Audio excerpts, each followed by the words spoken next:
Hello, everybody. Welcome, welcome.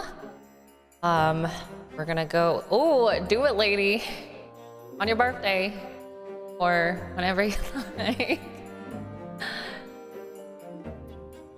How come the alert didn't go off? But thank you. Oh, it's the. I thought that was a reset for some reason. 35 stream streak. Thank you, Daku. I appreciate it. But okay. I was a little scared. Nothing was showing up. Uh-oh, Golaki's here. Wait, don't do it. Okay. Okay, it's ready. Oh, okay. So we are kind of in the midst of like, what do you call it? We broke down someone's disguise. We found out that, like, what's it called?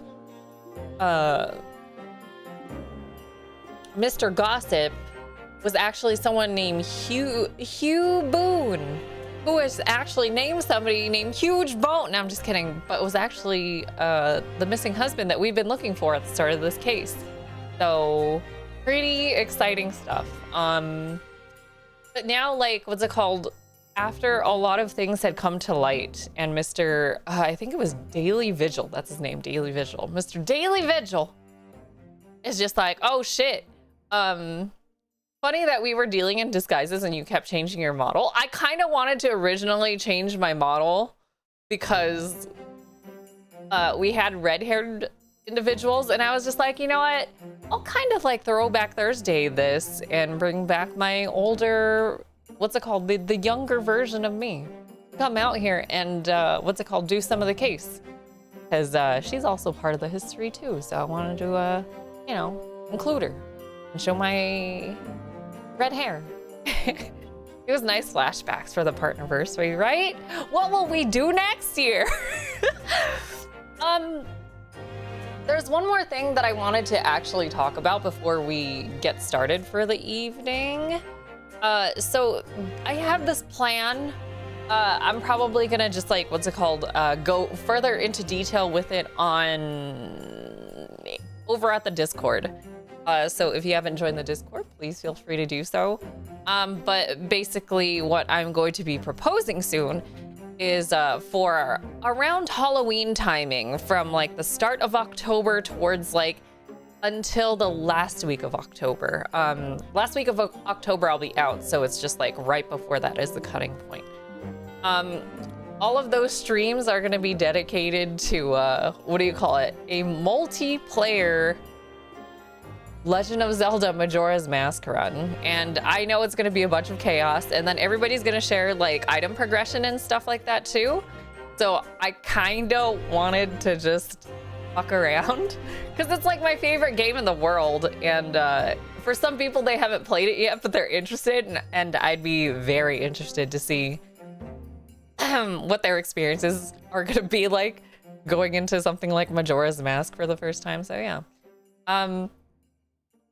if you're like, what's it called, a regular on the channel, especially if you're a VIP, yeah, please consider joining up. It's gonna be pretty chaotic. You could even change your link to look different, which is pretty awesome. Yeah, I think that's everything I needed to say, but now we can get into the nitty-gritty of today's stream. The main course, as some would say. This was just the appetizer, and now here we are over at Mr. Sholmes' suite. So here we go. 2nd of November, 3:38 p.m. Sholmes' suite. I still can't quite believe what just happened. I know. I inquired with the bailiff after the court session was adjourned. And it seems Mr. Vigil was taken to the hospital to recover. Right.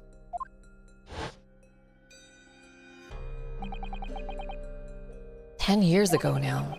Mr. Vigil attempted to commit suicide by jumping out of the window of the prison governor's office. Ever since then, he's completely blocked the memory of those events from his mind. Nobody knew his secret. Not his family, not even the man himself, but I forced it out into the open. Was it wrong of me to do that? Did I overstep the mark, I wonder?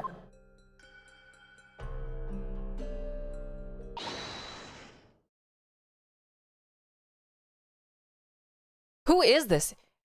Bruno! Oh, I think it's who I think. Yeah, okay. Oh, Iris. You were miles away. I've brewed a fresh pot of soothing tea for you.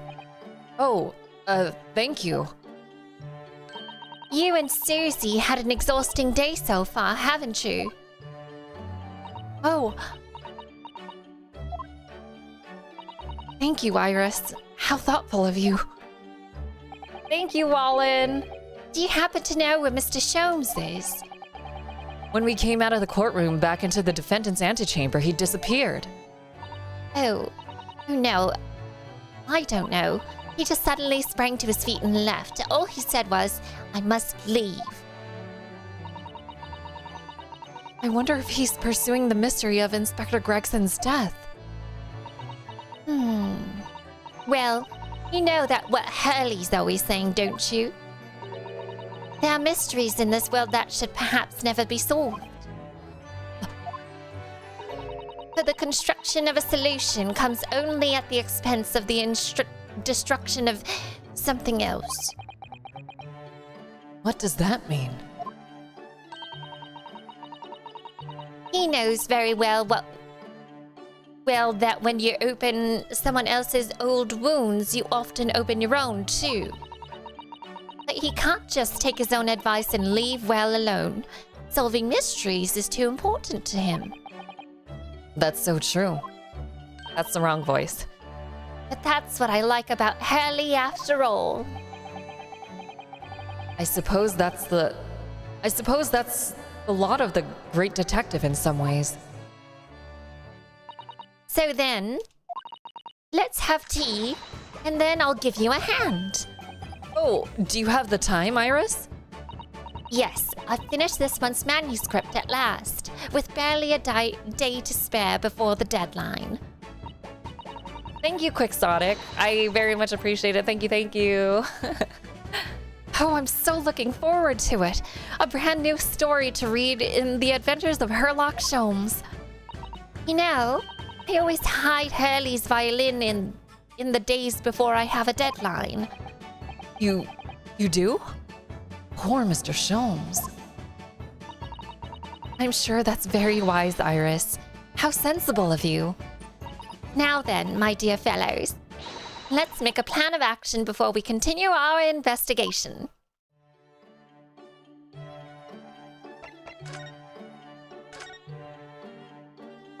So, how did it go in court this morning?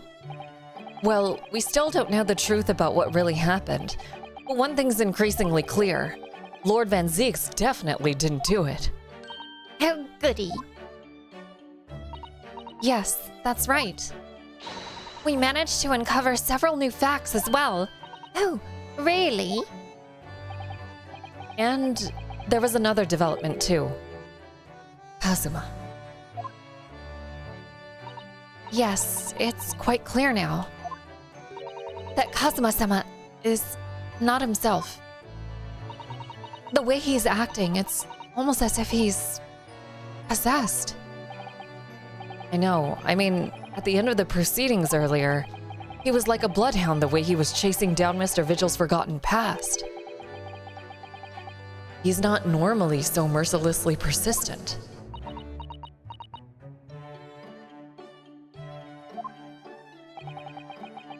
What's going on in his head, I wonder?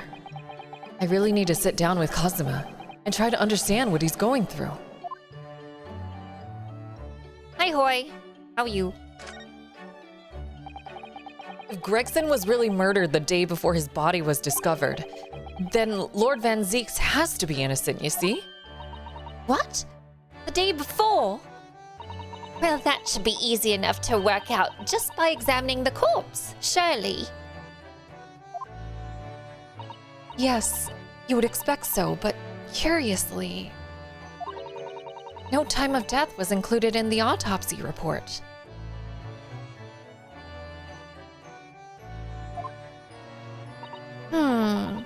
That is curious. There are still unanswered questions about Lord Van Zeeks, though, aren't there? Do you mean... I mean, what was he doing there on Fresno Street that day in the first place? Well, according to the man's testimony, he said he was investigating Inspector Gregson, didn't he? And it turns out that little room was actually the inspector's secret office. Oh, that sounds like all the makings of a wonderfully devilish plot. But then why was that notice board in there covered in all those particular papers? Papers about cases with a link to the Reaper. I'm starting to get a bad feeling about all this. Oh dear, that sounds more like something horribly devilish. We must start by looking into Inspector Gregson's movements of late.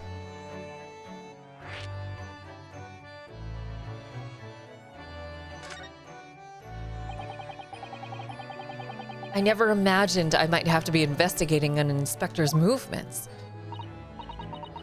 Well, according to the entry in his diary, he was carrying out an incognito investigation of the red-headed leak before the day of his death. Oh, you mean he was doing the same as Hurley? Well, Mr. Sholmes was trying to apply, whereas the inspector was supposed to be investigating. I do wish it had been the other way around. Anyway, as it turns out, the inspector who went to investigate the red-headed leak that day wasn't actually Gregson at all. It was Mr. Vigil in possession of Gregson's identification. You know what that sounds like to me? Establishing an alibi. Oh my! Yes, you're absolutely right, Iris. But why would Gregson need an alibi? It would appear that the inspector had something to do with what he wished to keep secret. I don't believe it. I always thought that he was just a harmless lover of fish and chips. But perhaps they were seasoned with something a little more potent than salt and vinegar. I think perhaps we should try to move away from food analogies. Well, anyway, if Lord Van Zeeks felt the need to investigate Gregson... Yes, I agree. We must try to find out what he knows.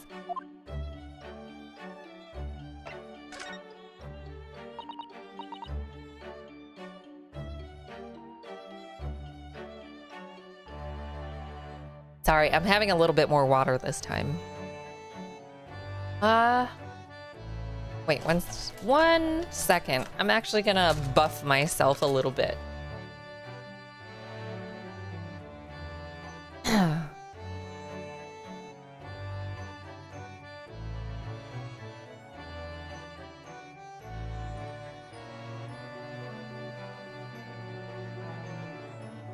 So I have these things called, I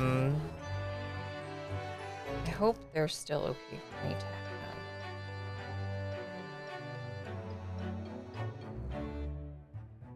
Oh, perfect. Yeah, these last until 2028. So, ooh. So I have these like honey lemon throat pastilles, and they're specifically to keep your voice like very clear and stuff like that. And I can tell I'm like fading a little bit as I voice Iris, because it's just like I have to manipulate my voice and then I have to talk in an accent. So it's kind of just like fucking me up a little bit. So I'm taking one of these. So just give me a bit. I'm sorry. I gotta coat my mouth.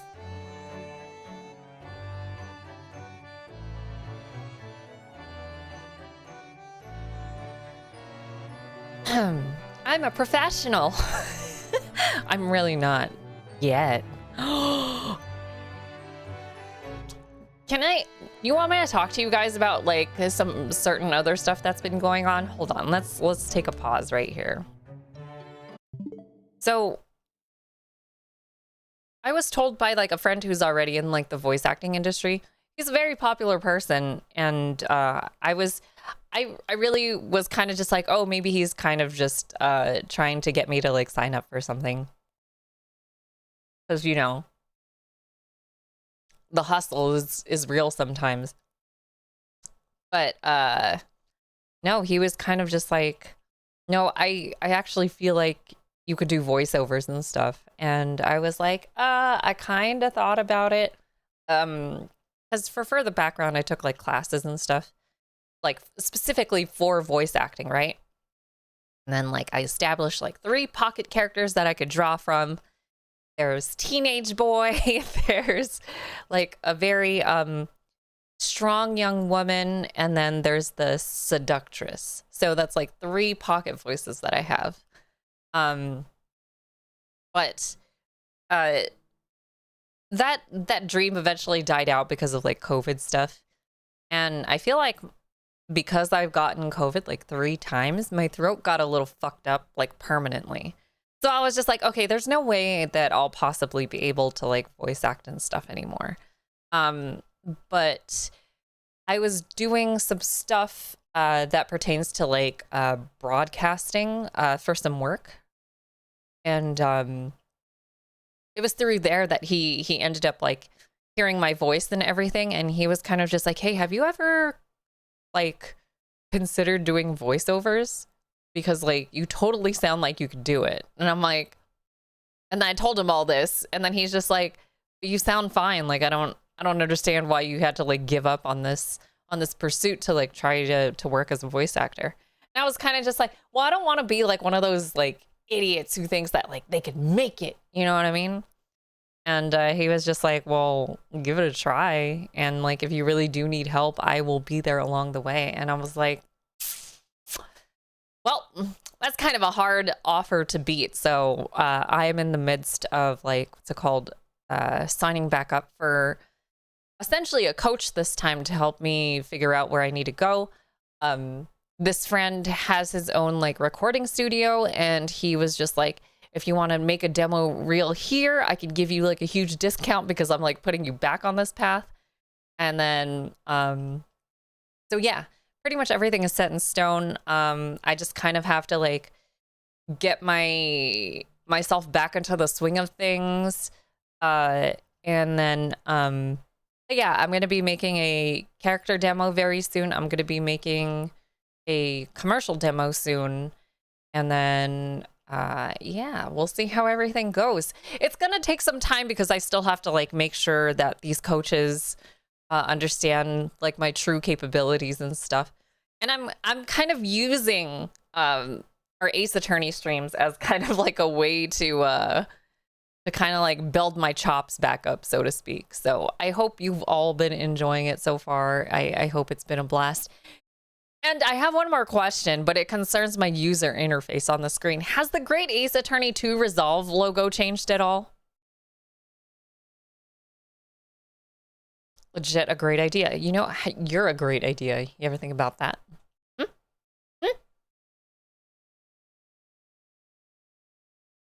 Changed as in never? Oh my god. Okay, hold on. Maybe it's because I set this for too long. Okay, I wonder if it's going to change now. There we go. But it might change a little bit too long. Hold on. Let me try to.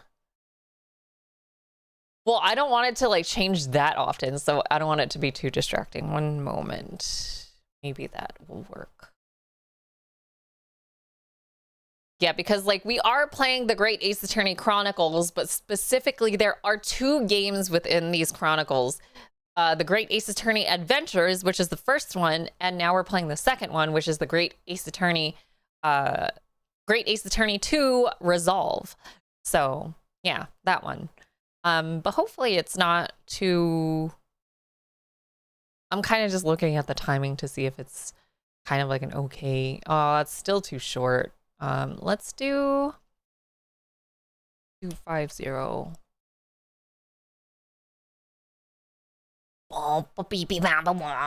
Yeah, do you know what song I'm trying to sing right now? It's like it sounds like a bunch of goopy ass noises, but into a beat. Does anybody know what I'm talking? I fucking love that song. It sounds so stupid. Okay. I think it should be fine now, but we will see. But yeah, let me know. Ooh, no, I think that's okay timing. 1,000, 2, 1,000, 3, 1,000, 4, 1,000, 5, 6, 7, 8, 9, 10, 11, 13, 14, 15. That was like 15,000. I think that's good. Okay. Okay, let's get back into it. Vigil, you say? Isn't that the name of the lady who came to visit Hurley yesterday? That's right. To ask Mr. Sholmes if he would be able to help her find her missing husband. Only Mr. Sholmes completely passed the buck to us. Actually, didn't you say that Mr. Vigil had been taken to a hospital? Do you know which one? It's St. Signers. I'm starting to wonder if all the other hospitals in London have closed down. That's amazing, Bruno. You found the lady's husband already. Well, I suppose I have, by accident. And 10 years ago, while Mr. Vigil was the chief warder at the prison, he was responsible for overseeing the professor's incarceration. No. So when the convict escaped, he was held responsible and immediately dismissed. Sometimes I really don't want to grow up. There's more. For 10 years after that, while he was ostensibly working as a peddler, he also had a secret other job. He was paid by Gregson to be a stand-in, to impersonate the inspector. To impersonate Gregsy? But why? I have absolutely no idea. Ginny was right. I'm starting to think all adults are up to no good now. Including you, Bruno. I haven't paid anyone to impersonate me. That means he has ties to the professor and to Inspector Gregson, though. So I do think we ought to pay a visit to Mr. Vigil, don't you?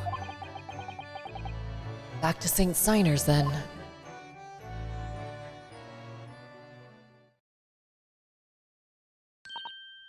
Well, I think it's clear what we need to do, isn't it?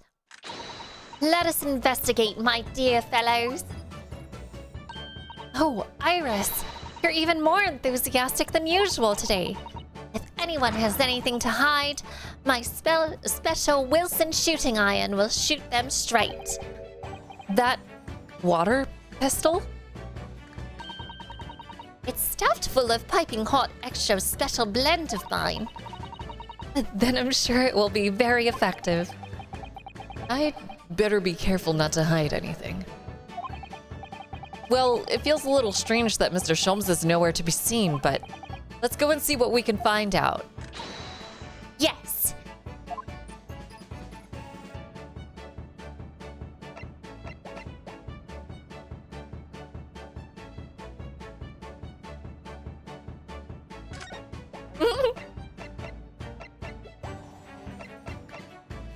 Let's go to Prism first. I want to talk to Van Zeekies. 2nd of November, local prison cell 1.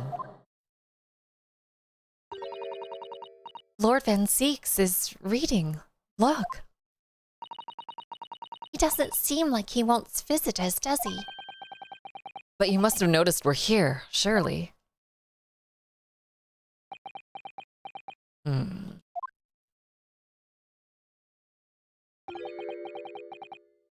Oh, right. I forgot he's racist. I apologize in advance. What do you Nipponese want? That's no way to greet the lawyer who's trying his hardest to prove your innocence, is it? Perhaps not. Hmm? I apologize. So what can I do for you, Mr. Naruhodo? Lord Van Seeks, speaking earnestly. Oh, the fog will lift over London for the first time in months tomorrow. This does feel very, very strange.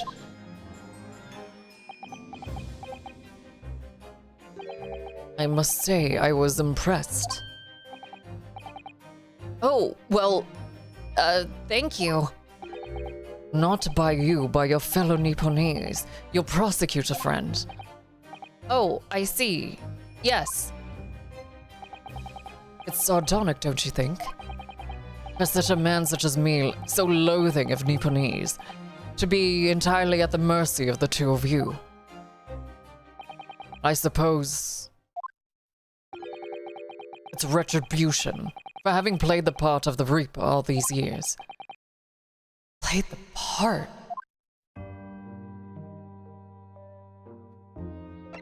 We gotta talk about that. You once told me that you gladly allowed people to believe you were the Reaper because it helped reduce the amount of serious crime that took place in London. If keeping quiet and playing the part benefits the cause, a cause I myself am committed to pursuing, then why would I choose to say anything? But the henchman of the criminal killed by the Reaper attacked you only the other day. And that was just the most recent of many attempts on your life, wasn't it? Someone is clearly profiting from your silence about all of this. Someone is using you. Believe me, ever since the Reaper first appeared, I've been doing my utmost to expose him. Or rather, expose the organization. Whoa, this is crazy. It's a whole organization? I hope there's 13 people in it, and they all have X's in their names. It's inconceivable that all those accidents were orchestrated by one man. No, the Reaper always appears to have very accurate information about the accused in each case, which can only mean that somebody at Scotland Yard is involved. Someone at... You can't mean... It's taken me many years, but I finally identified the central figure in this Reaper organization. Tobias Gregson. No! No! Gregson? The Reaper?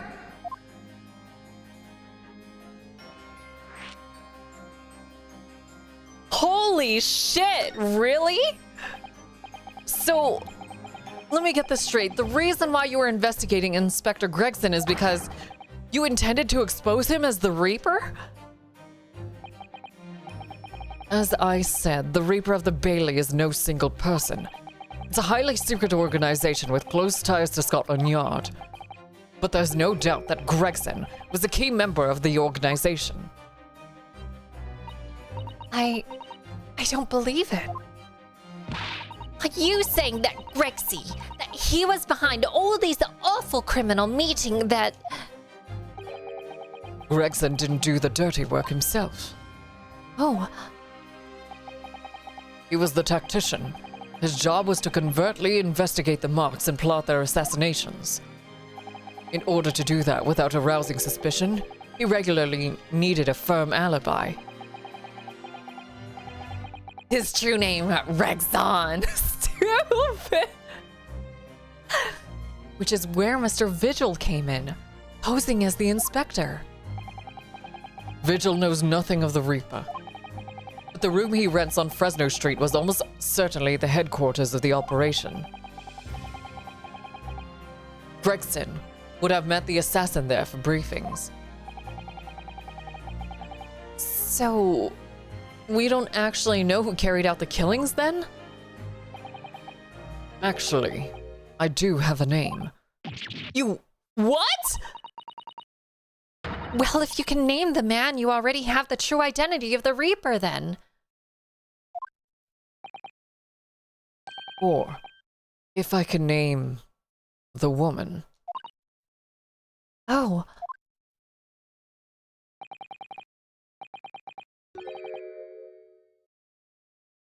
No way, dude.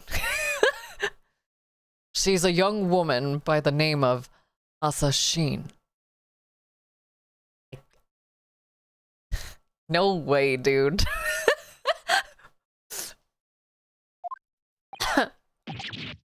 Wait, what? Shane?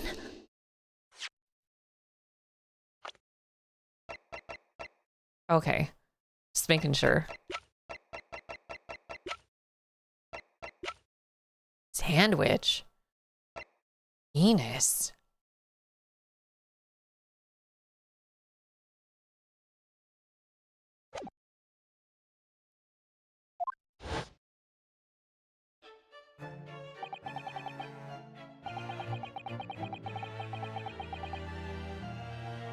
Miss Asashin. The true name of a terrifying killer I know only too well. She came to Japan posing as a visiting student and murdered Dr. John H. Wilson. Then, just when it seemed that diplomatic protection would help her escape Japan and conviction, the mysterious woman was herself murdered in a small summer beach hut. And that woman was actually the Reaper of the Bailey?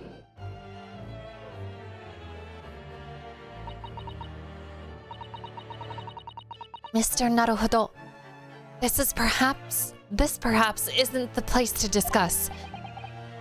No, of course not. We can't mention it here. The fact that she killed Dr. John H. Wilson, because Iris doesn't know, and it's very likely that the man was her father. Asashin. I should let father know at once. Yes, I agree.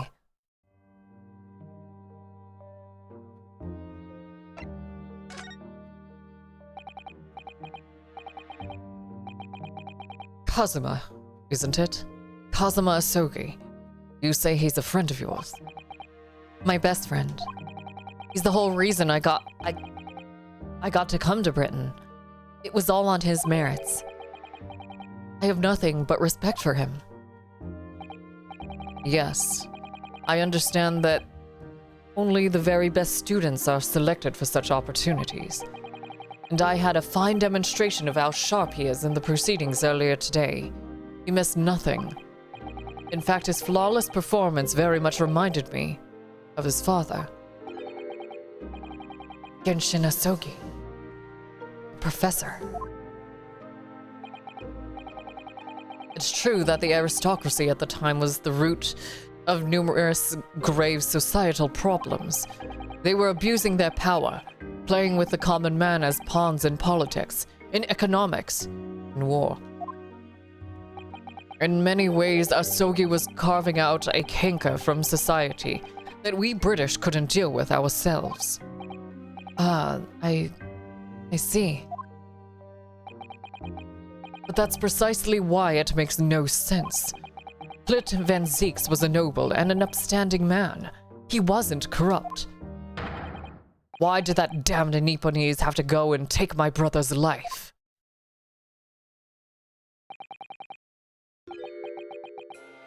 In spite of having once saved mine. He saved your life? How did that happen?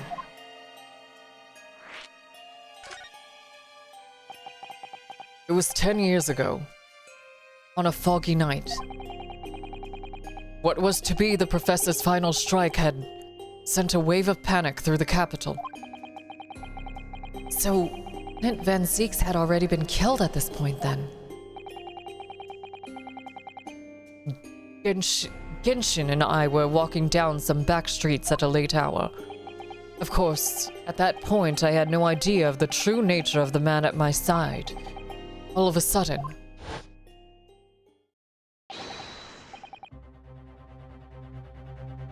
Don't make a peep. You're coming with us. We were surrounded. All of our assailants were armed with pistols, their faces obscured by scarves. Clint was not only from noble heritage, he was a brilliant prosecutor as well. The scum of London hated the sight of him, and they had no sympathy for his younger brother either. I'd been targeted several times before already. Yeah, it's Van... Oh. Yeah, it's Van Zeke's all right. We've got him. I could hear them murmuring amongst themselves. I knew they were after me. But just when I thought that my time had come... If I let them kill you, Clint would never forgive me. Oh, shit. No, that's another person. Okay. It was Asogi's voice, just a whisper in my ear.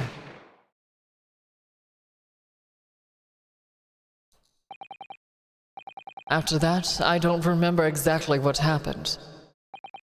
The next thing I knew, there was silence all around. Genshin lay on the cobbled street. Blood was seeping from his left hand. He'd shielded me.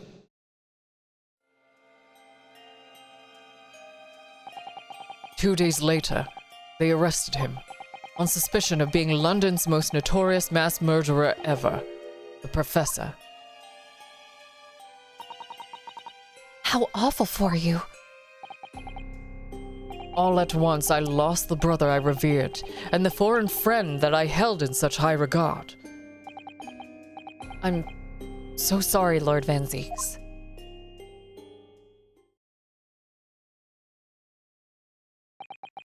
That's the end of my miserable tale. I never thought I'd recount it to anyone. Well, thank you for confiding in us. The Professor, the Reaper, and Inspector Gregson. I wonder just how intimately related they all are. I still can't quite believe that Gregson was essentially the Reaper. Giving assassination orders to Giselle Brett? Mr. Naruhodo, let's go and inform my father. I'm sure our government will want to hear about this new information. Oh, that means I'll get to meet your daddy, Susie. Hooray! Yes, all right. Let's head back to the Great Waterloo Hotel then. Later, bitch. New location has been added. Ooh. Wait.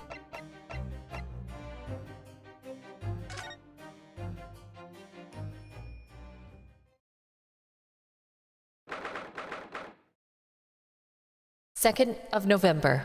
Great Waterloo Hotel Foyer.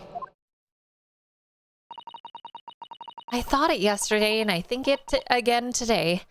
This place is so princely. It's a wild guess, but I have a feeling you'll think the same tomorrow, too.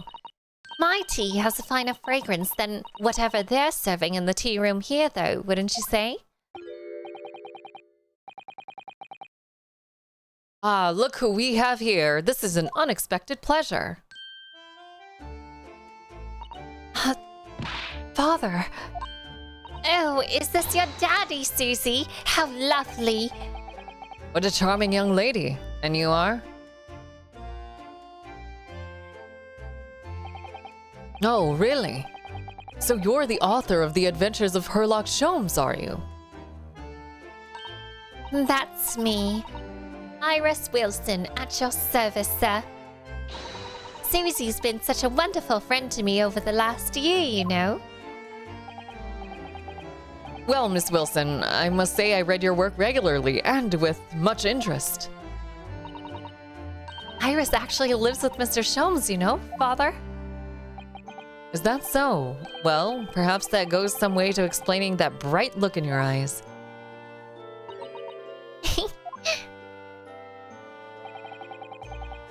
You wouldn't be smiling so airily if you knew just how bright she is. Believe me. Now then, young Naruhodo. It was a pleasure seeing you in action earlier. As an invitee of the symposium, I was allowed to observe from the gallery, after I twisted some arms. and I must say it was a truly exemplary performance. Oh, well, thank you very much. Although I'm fairly sure you omitted by Kazuma on the end there. No. Please don't misunderstand. It was you who impressed me. Really? You didn't miss a step against Asogi. Why am I still saying Asogi like British? Hold on, I need to like... It's hard to like keep track. And we all know how capable he is. Really, to have matured into such a fine defense lawyer in less than a year is quite extraordinary. It's very kind of you to say so. And really nice to hear. What I saw in court today confirmed what I'd been hoping for. The favor I mentioned yesterday, Naruhodo. I trust you haven't forgotten? Oh, no, you did mention something, didn't you? First, we have something to report, Father. Of course. Shall we take tea while we discuss matters further? I wonder where Judge Chijoku has got to.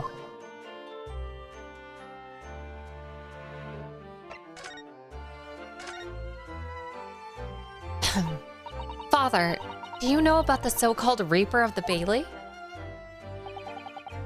I've heard rumors. Some members of the judiciary explained it all to me yesterday. Of course, when I was a visiting student here in London, the Reaper was yet to emerge. Right. He didn't appear until after the case when the visiting students had already returned home. Lord Van Zeeks was in the dock today. That was Barrick, the younger brother of Clint Van Zeeks, I believe. That's right. And he's known throughout London as the Reaper, as you've heard. But the truth is, it wasn't him behind all those mysterious deaths. It was somebody else. I see. So what you're saying is there's been a professional killer at work here? Exactly. Someone by the name of Asashin, in fact. I beg your pardon. Did you say Asashin? You mean that Giselle Brett woman who was responsible for killing my great friend? Oh no! A friend of yours was killed? Professor Mikotoba, I think perhaps we shouldn't discuss this right now. Because the friend the professor is talking about is Dr. John H. Wilson. And that's not something we want Iris to find out about. Not like this, anyway.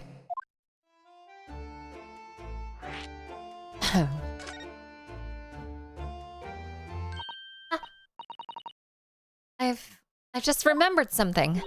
Biscuits. This hotel has the most delicious looking biscuits. That was rather out of the blue. She's doing this deliberately. I think I'll go and see if I can purchase some. I wonder, would you like to come too, Iris? Oh yes. You just try to leave me behind. So that young girl is called Iris Wilson, is she? Yes, that's right. And she's the author of all those adventure stories starring the great Detective Sholmes? The name of the credited author isn't Iris, is it? It's Dr. John H. Wilson. Yes, I know. That's the name of her father, you see. Her father? Dr. John H. Wilson. I was deeply... Hold on. I'm going to try to go a little bit deeper with this real quick. Oh,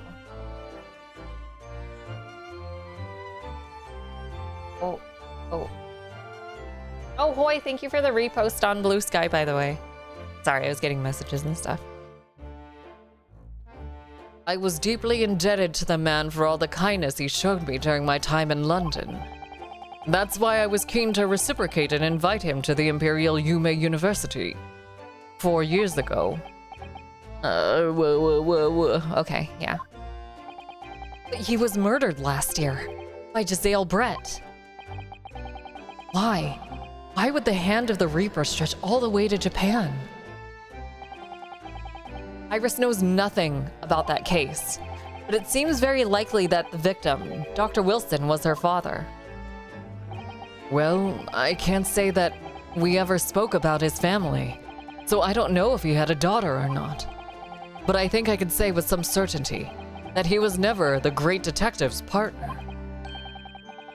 So, it could have been another Dr. Wilson, you think? Well, John and Wilson are both common names after all. Still, it's probably best not to mention this to the young lady until we can be sure. That's what we thought, yes. We're back with cinnamon biscuits. Ooh, they smell delicious, Iris. I think cinnamon will go very well with the tea they serve here. Don't you, Susie? Yes, I'm sure you're right, Iris.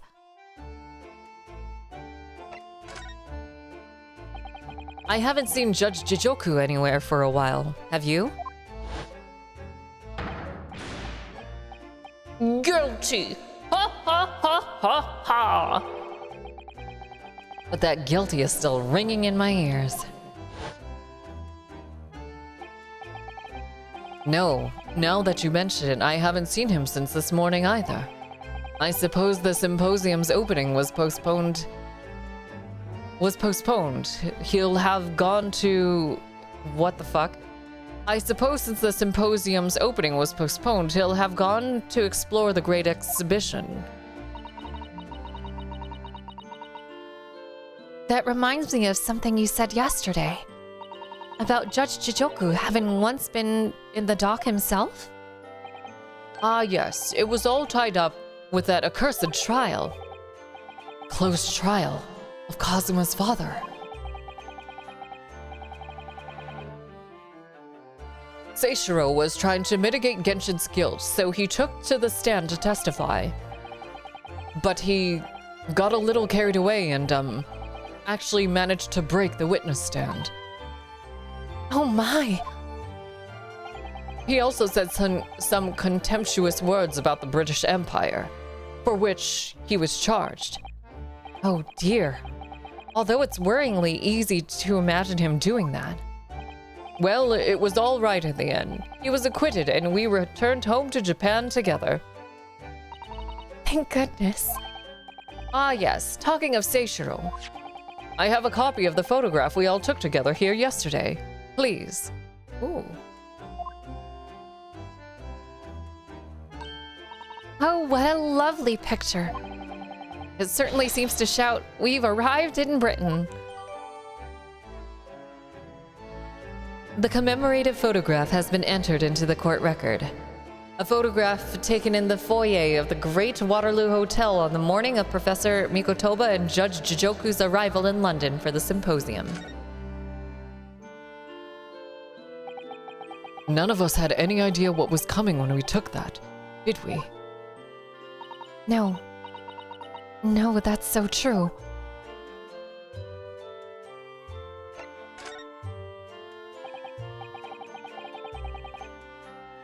So, you mentioned a favor that you'd like to ask me.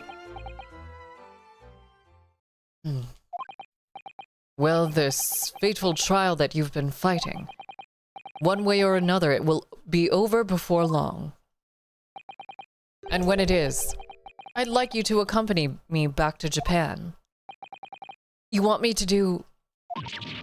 What? Father, what's the meaning of this? Now, Susato, you should understand. You've seen how our courts work firsthand. Japan's judicial system is in its infancy, especially when it comes to defense. Oh, you mean...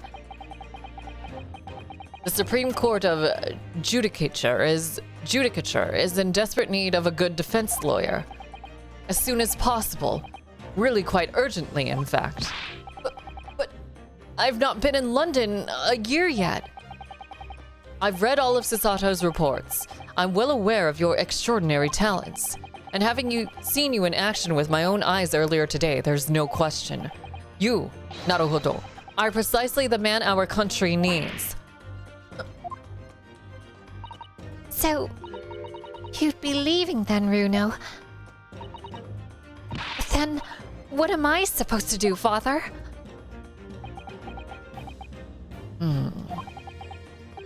You came here to serve as Asogi's judicial assistant. Oh, yes. She's supposed to be Kazuma's assistant.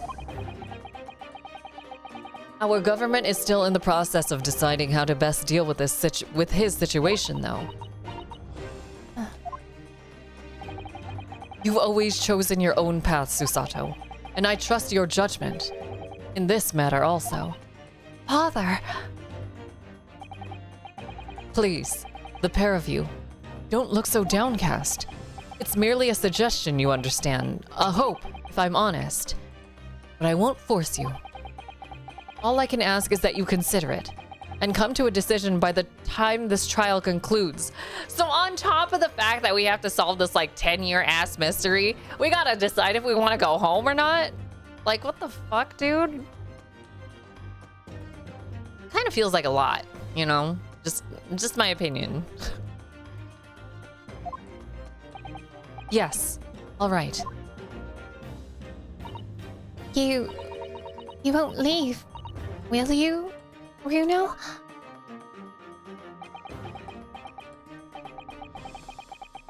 The thought hadn't even crossed my mind. Up until now, I've just been trying to do what I believed to be Kazuma's will. But it turns out that he's still alive, so where does that leave me?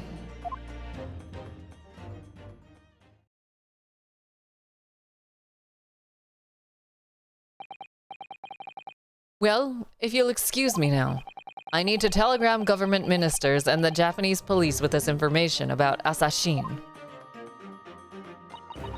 Of course, Father. Thank you. I look forward to next month's installment, Miss Wilson. Oh, good, and please do come to Baker Street sometime, won't you? We'd love to entertain you. I would be delighted. The best of luck for tomorrow, Naruhodo. And give my suggestion your full consideration, won't you? Yes, I will. Going back home?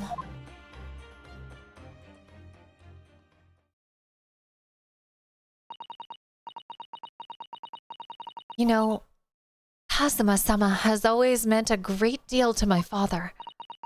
I'm sure he'd love the chance to meet with him and talk to him about all of this. Yes, no doubt.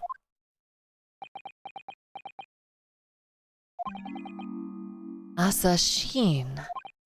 Of course, it's so obvious. How could I have neglected to consider the possibility before now?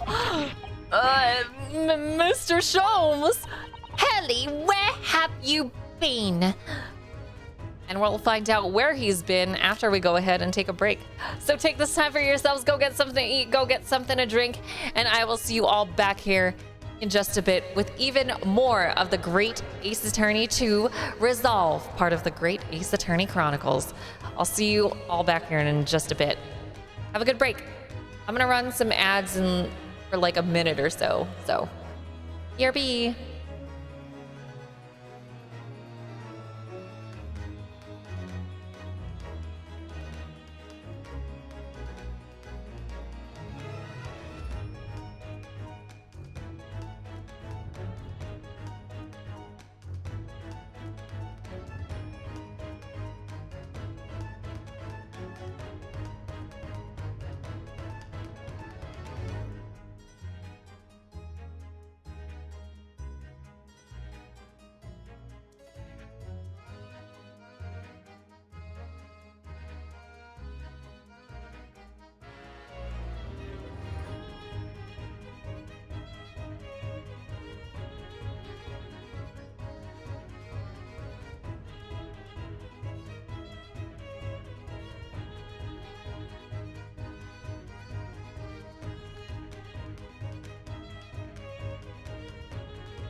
I am back. Hey, do you guys fuck with corn dogs? Or like, are you more of a hot dog person?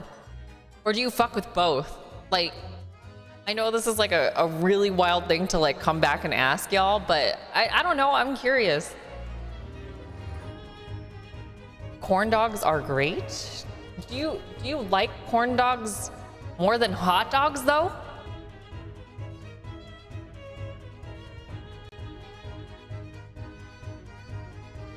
I know this is like a wild thing to bring up, but yeah. I don't know. But you like both. But like, how did corn dogs like even come to existence? I think I like corn dogs a bit more than hot dogs. Ooh, say I like hot dogs more than corn dogs. See, what the fuck? Sausages for me. Well, yeah, but like hot dogs? I'll eat either. I don't have the opportunity to eat corn dogs often though. Most people I know don't just buy them with groceries. No, but you can have like a really good corn dog over here in like at like Disneyland or like a state fair or something, right? So looks like beef Wellington, but with hot dogs. Do you think that's how it came to fruition? I'm sorry that I'm asking this question, but I've like been genuinely curious. I'm just like, I think I love a good hot dog, but I always feel like corn dogs, you can like miss with that shit super hard. You know what I mean? Like, I feel like it's harder to prep just because it's basically like a beef Wellington, but with hot dogs. No, it's true. This shit be hard to consider. For real, for real. Interesting. Interesting. Okay. Yeah, like a corn dog can be cold on the inside as well at times. Yeah, see? Damn, dude. Just think about that for a second as we go through the rest of this episode in Ace Attorney. Watch, can you imagine a corn dog comes up in this fucking playthrough? You know, I wouldn't be surprised anymore. But we'll see. I've never had a cold corn dog. Now I want a corn dog. Yeah, I want a corn dog too. What the fuck? No. You guys would rather fuck with a corn dog than a hot dog right now? That's crazy. Is it because like, it's like cornbread? Look what you started. Look, okay? You all know what you were getting into when you decided to watch me. I always talk about food like 95% of the time. Ask Daku. Is he still here? He can confirm.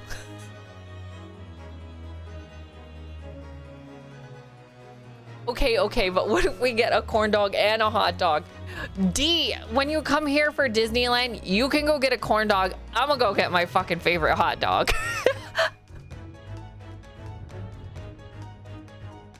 Ugh. We can get both, but you can't have any of mine because I'll inhale mine in like 2 minutes. So I feel like, ooh, actually no, the corn dogs in Disneyland are really good too. They're like gigantic. Never mind. I'm going to steal a bit while you're not looking. Good luck trying to get it out of my fucking alive hot hands. Please don't steal my food. That nothing pisses me off more than people stealing my fucking food without asking me. Like, I will leave you at Disneyland if you do that shit. I don't. Yeah, please don't take my food. I'll fucking kill you. I'll dump you into the river. Corn dogs can be, I would die. Stop. Corn dogs can be a miss if the coating is too sweet. See? Like, I feel like there's so many factors in which things can go wrong with a corn dog. But when it's hella good, it fucking slaps. Have you guys ever had fried butter by any chance? It's kind of just basically a donut, but with like a buttery center.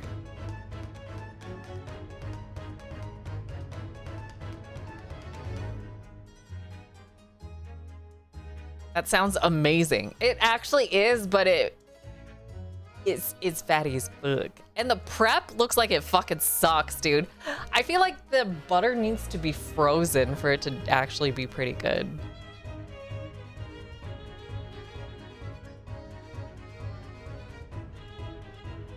Don't think so. All the best tasting foods are unhealthy. That's right. Like deep fried Oreos. That shit is mad good. Get that like pancake butter, put a little nutmeg in it. Oh my god.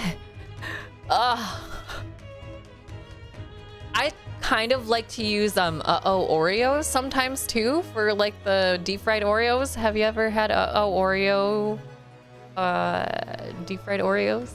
That shit's mad good.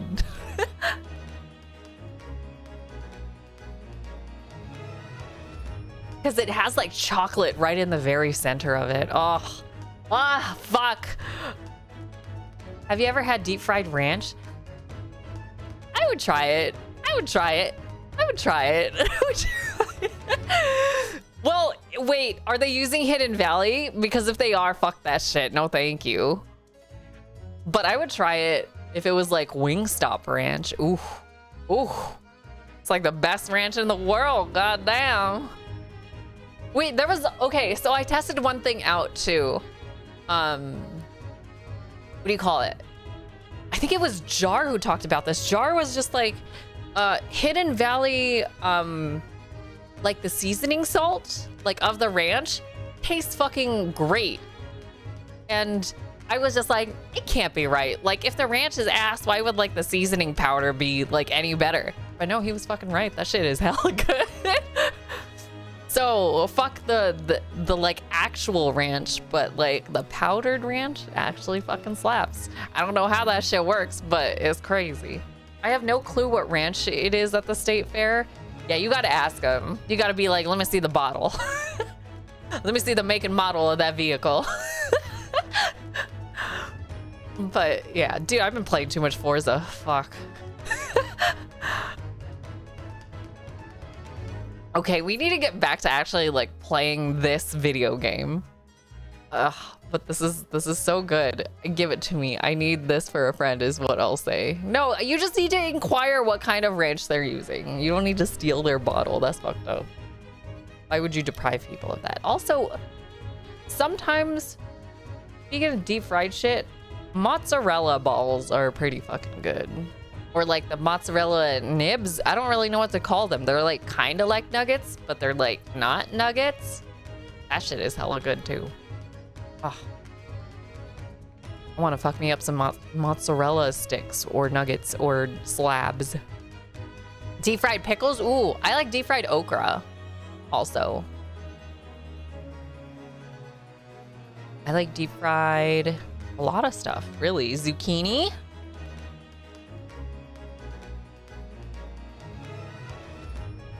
It feels like deep fried vegetables at a fair is just American tempura. Like deep fried pickles is just American tempura, is it not? Oh fuck, you're right. It's just a different seasoning or a different way to like deep fry it. No, you're right. That's crazy. Ugh. Maybe it's because we've been playing this game that has to do a lot with like cultural exchange, but I don't know. That's what I keep thinking about. Ah, just another day in the channel. It is what it is. All right. Y'all ready to continue with some more of The Great Ace Attorney? I'm so sorry that we had this like rant about food for like the past 10 minutes. My bad. Let's get back into it. But you guys can keep talking about it. By all means, please continue. Unless it interests me, then I'll probably continue talking about that shit too. Okay, here we go. Hum. Hurley, where have you been? Where have you been? Why, I joined all of you for tea, of course. What an extraordinary question. didn't notice you at all. No, no matter, no matter. Anyway, to more pressing concerns, Mr. Naruhodo. Oh, yes? I must dispatch a telegram to your country at once. It is a matter of great urgency. To Japan, you mean? Tell me, to whom can I entrust the task? Quickly now, who? Well, my father just now left to send a telegram to the Imperial Police Bureau of Japan himself. I see. Well, he looked reliable enough for a bearded fellow. I don't think what father's sports could be considered a beard, Mr. Sholmes. There's not a moment to lose. Kindly ask your trusty unshaven father to see this ascent. I will, but what is it? No questions at this time, if you please, Mr. Sato. All we can do is pray that for once, my deduction is Ari. Doesn't that imply that your deductions are normally correct, Mr. Sholmes? Now then! You may be surprised to learn that I am a very busy man. I've certainly no time to hide behind the settees and eavesdrop on other people's conversations. So that's what joining us for tea meant. I leave the sending of this in your hands then, my dear fellows. Wait a minute! Mr. Sholmes! He just sort of ran off, didn't he? At quite a pace. And left the unpaid bill for his tea behind, too.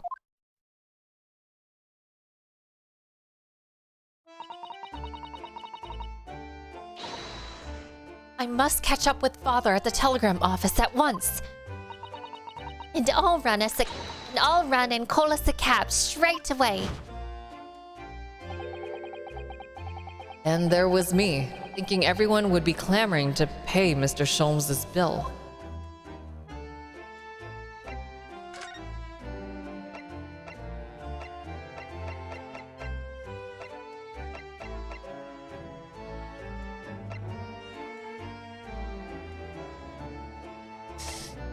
I kind of want to check this, but I know we should go to Mr. Vigil. I'm gonna check the street room. I want to see if anything's gonna happen here. Oh. Oh shit, something's happening here. 2nd of November, room on Fresno Street.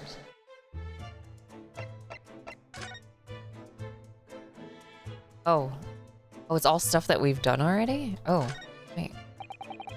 The photograph of Mrs. Vigil. Realizing the identity of this lady was a very great clue to exposing Mr. Gossip's true identity.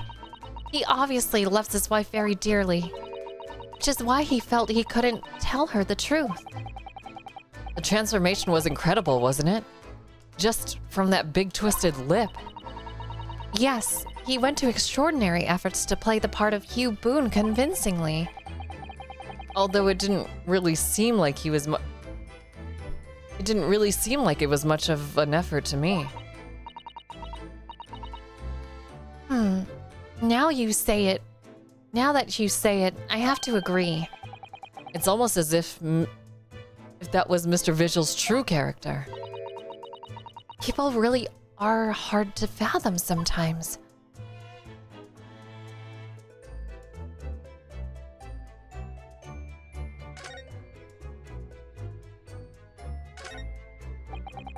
I'd never have imagined that this little figurine would turn out to be a watch-winding key.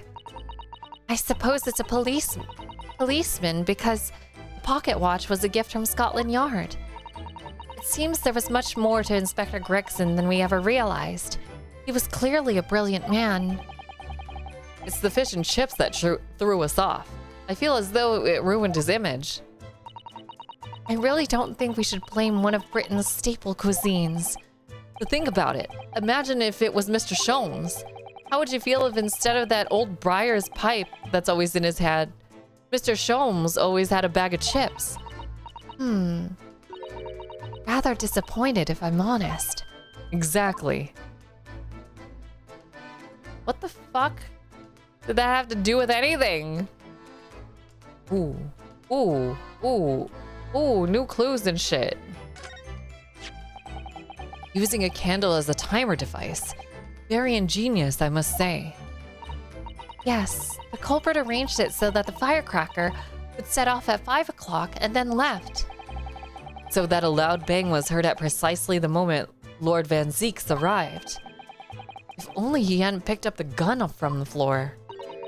Something you probably told yourself once upon a time, I imagine? Yes, I've learned that lesson by bitter experience. I would have turned and run a mile for sure. Which may not have done you any favors either.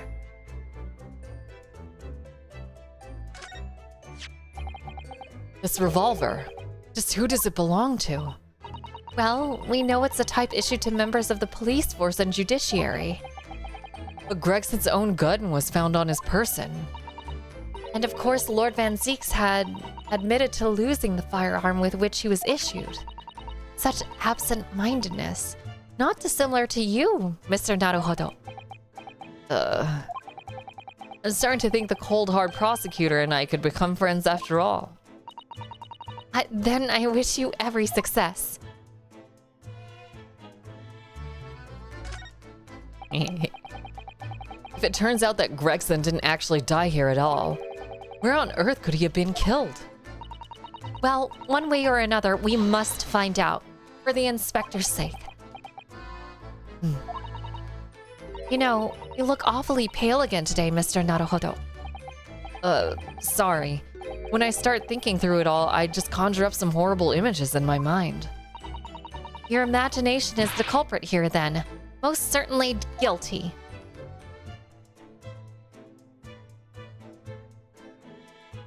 That's it.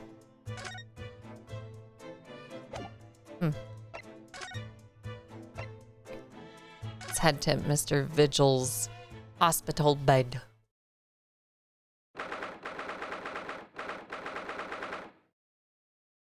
Second of November, St. Siner's Hospital, Ward 3. This is the ward where Mr. Vigil was brought, apparently. To be frank, I'm a little worried about seeing him again. Ah, the lawyer. Hello again. Are you feeling better now, Mr. Vigil? Yes, thank you. Somewhat better. I'm so sorry to have caused you to... I mean, it was because of me. If I hadn't exposed your secret and forced you to remember things you'd obviously tried to forget. The prosecutor was here until a few moments ago, too. You just missed him. Oh. Kazuma beat us to it. He said much the same as you. He was very apologetic. But the truth is, I brought all this upon myself. Please, don't think of it like that. Keeping it from Evie, my wife, all these years, I've carried such a sense of guilt. But that's not the worst of it. Over time, I obviously came to deceive myself as well. You mean about your dismissal? Looking back now, I'm beginning to think that perhaps Inspector Gregson didn't stumble across me by accident at all. I mean, he compensated me so generously for acting as his stand-in.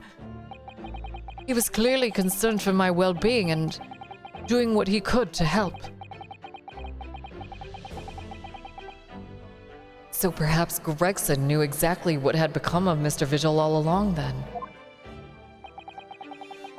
I'm sure this is just desserts for 10 years of lies and deception, but... It wasn't me that helped the professor escape 10 years ago. It wasn't me.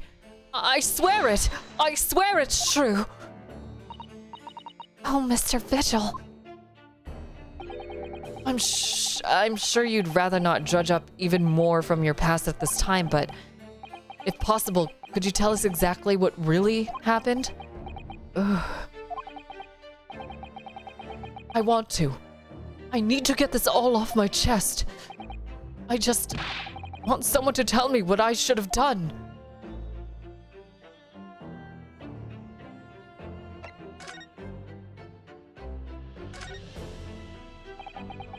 Inspector Gregson was obviously engaged in a special operation of some sort. He was investigating something that even Scotland Yard couldn't know about. Details of the Reaper's marks, yes. It was when he had to carry out those investigations that I would take his identification and impersonate him. You'd pretend to be the inspector and carry out investigations on his behalf? Oh, no, never. A common street peddler couldn't possibly carry out a proper police investigation. All I would do is go to the specified location and make a little hoo-ha. Just something to leave an impression, so everyone there would think a detective called Gregson was here. So, that's what you were doing on the day prior to the incident? Yes. He asked me to make an appearance at the park on Lime Street for the Red-Headed League event. So as usual, I flashed the inspector's identification around and was very vocal about my presence. Holy shit, Iris was here the whole time. Hold on really quick, everybody. Oh my gosh.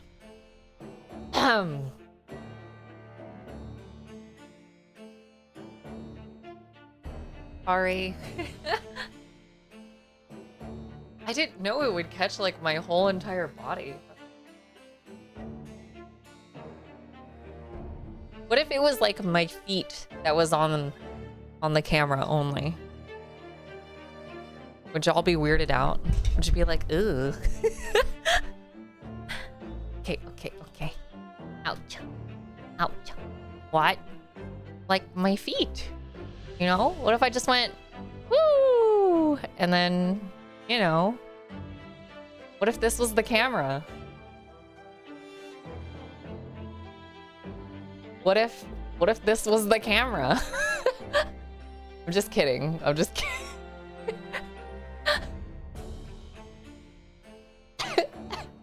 You'd attract some interesting people. Okay. Never mind then. I'm sorry I brought it up.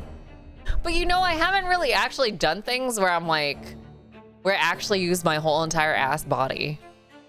So maybe we'll do this. What do you think? What are we thinking?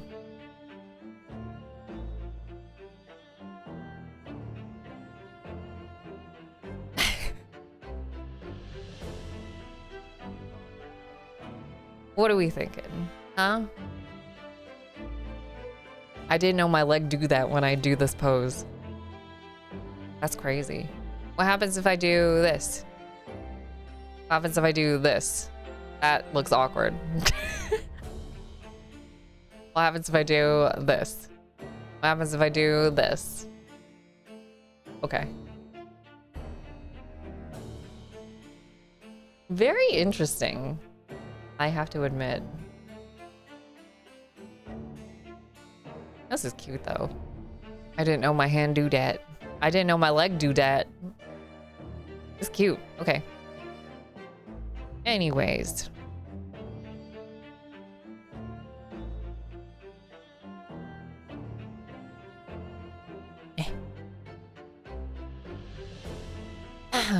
But then you were taken prisoner by those red-headed fraudsters.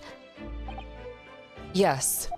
So, you would always make a point of showing Gregson's identification and generally being loud? Damn, he was asking to be a target, basically.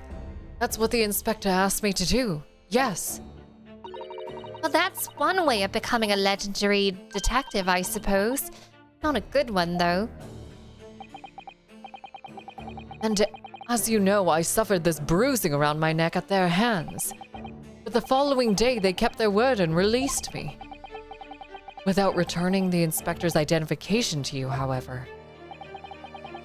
We had arranged to meet in the Fresno Street room at 5 that day so I could report back to the inspector. But at the agreed time, that's when I heard the gunshot.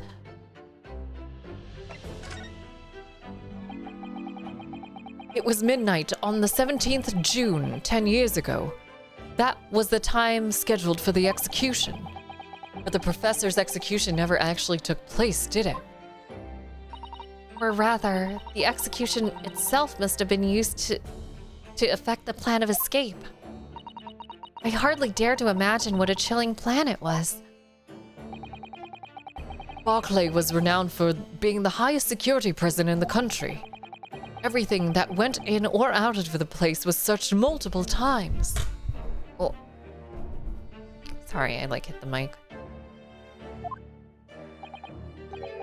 But there was one notable exception. Or rather, one notable loophole. Something that was never questioned. I have a feeling I know what that loophole was now. The coffins into which the bodies of the executed convicts were placed, correct? Yes. Once the coroner had confirmed the death of the condemned convict, the body was taken in its coffin for immediate burial in the Lowgate Cemetery, just behind the prison. The chief warder first had to sign the necessary papers. And after that, no member of the staff was permitted to touch the coffin containing the body again. When executions took place, only the executioner and the coroner were permitted inside the chamber. I would wait in the adjacent room for word that the condemned convict was dead. On that occasion, once I had that confirmation, I went into the mortuary to find a lone coffin as usual. Procedure was that I would sign the paperwork, having checked the coffin, then nail it shut. But for some reason that day, the coffin was already nailed shut. No. I didn't think anything of it at the time. I assumed that my deputy must have checked the coffin and nailed it shut before I arrived. So, you mean the coffin contained... Yes, I can only imagine that Asogi, having escaped his execution somehow, was alive inside the coffin. The coffin was then taken out through the main gates and deposited in Lowgate Cemetery. Presumably, there wouldn't have been enough air inside to breathe for long. So in the early hours following the burial, somebody dug up the coffin again to set Genshin free. But in the end, he was fatally shot in the graveyard anyway. What on earth happened in Lowgate Cemetery that night, I wonder?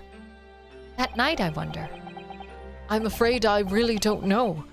All I can say with certainty are two things. Asogi couldn't have possibly escaped that way without help from somebody working in the prison. And that somebody was not me. Obviously you knew the man then? The professor, I mean. Genshin Asogi. Yes, I remember him well, in fact. Would you mind telling us what you know? Ow, fuck. Well, having been condemned to death, as he was... What the fuck? I can't read right now. For some reason, I am failing. Well, having been condemned to death as he was, any contact I had with the man was short, obviously. After that trial, which was carried out behind closed doors, attended only by elite members of the judiciary, they called for his execution to be carried out at the earliest possible opportunity. The outcome of the trial was set from the beginning, wasn't it?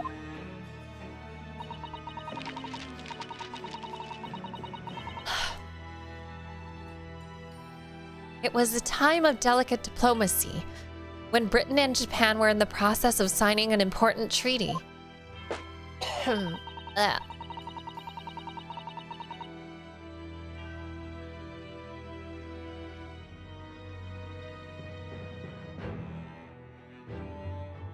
That meant... Oh, thank you. That's what I just did. Thank you. But I didn't stretch, so...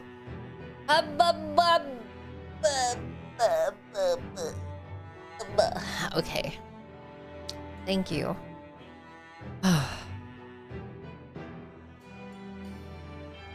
Okay. No, you're okay. You're all good. Thank you. That meant that this potentially destabilizing case had to be dealt with swiftly and discreetly. The man had less than a week in total. As I was the chief warder, I oversaw his short stay in the cells until his final hour. I remember being struck deeply by his noble character and incredible resilience. What do you mean exactly? He was a killer of many men, but he was always quiet and polite. He was a gentleman and a man of intellect. In fact, I couldn't bring myself to believe what he'd done, so I asked him one day.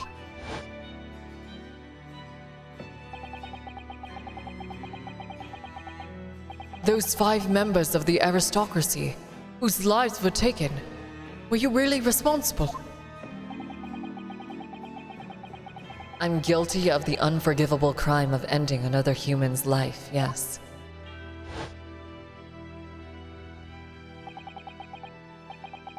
The following day, the closed trial took place, and the verdict was no surprise. Guilty. That night, when he was brought back to his cell, I saw something.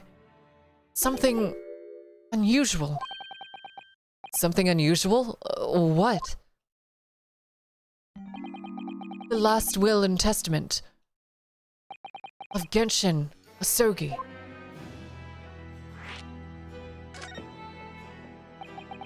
As I said, it was on the night following his trial after he had been found guilty. I was doing the rounds of the cells when I looked into Asogi's. I noticed that he seemed to have a sheet of paper in his hand. Ah. His last will and testament then, presumably. Sorry. As soon as he noticed me, he hurriedly shoved it behind his back. But why did you find it so unusual? Isn't it normal for a man to pen a will when he knows his death is nigh? Yes, that's true.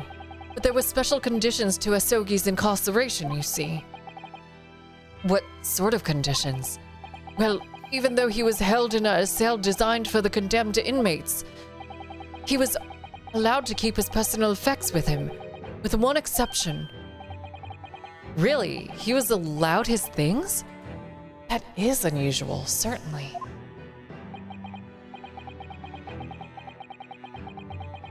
Of course, he'd been convicted of killing 5 members of the aristocracy.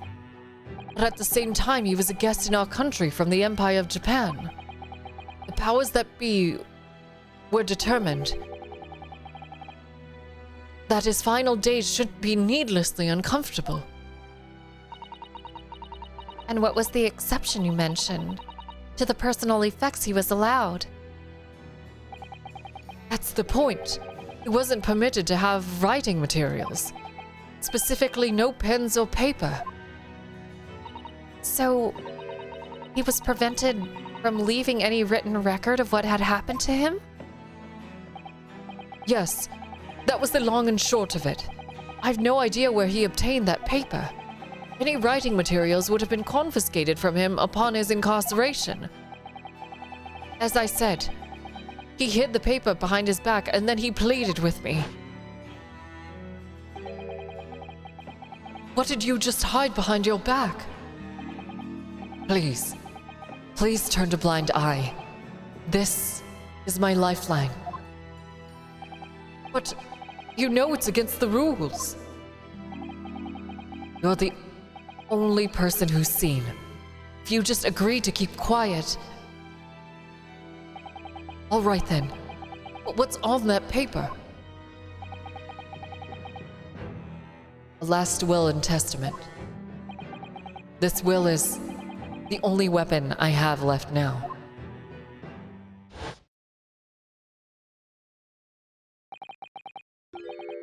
how can a will be a weapon? So I decided to pretend I'd seen nothing, and I let him keep his will. But then later, it just seemed to vanish without a trace. What? What do you mean it vanished? It would seem that isn't the end of the story of this mysterious will.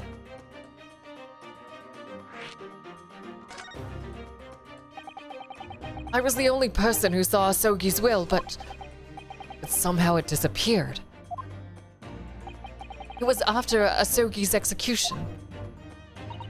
Which was actually an elaborate jailbreak. The warders gathered up Asogi's possessions that were in his cell. They were all to be sent back to his family home in Japan, you see. To poor Kazuma-sama. And you're saying that it wasn't anywhere to be found among his personal effects? The will, I mean. That's right. Though I didn't search through them myself. But Governor Caden was livid. He was screaming. It cannot have disappeared completely. That doesn't quite make sense though, does it? In what way? Well, we'd understood that only Mr. Vigil was aware of the will's existence. In which case, how did the present governor know how to look for it? Oh, yes, you're right. I really don't know how he knew. But it certainly seemed as though he knew of the will's existence from the outset. Only he didn't refer to it as a will. What he said was the Asogi Papers. The Asogi Papers. I really can't tell you anything of the subsequent events. Because, well, of what happened. Your dismissal, and the way you blocked it all from your memory. I'd forgotten all until this day. I don't suppose it's relevant to the case, though. Well, anyway, thank you very much for sharing it with us, Mr. Vigil. We're very grateful.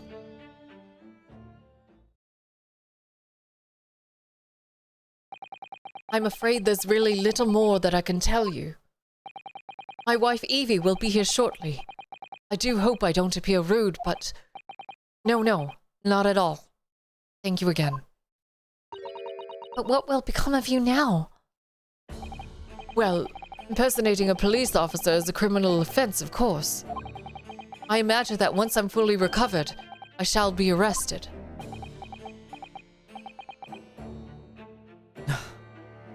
I'm so sorry. Don't be, please. This was all my own doing. I always knew that this day would come. Well, I wish you well. Goodbye, Mr. Vigil.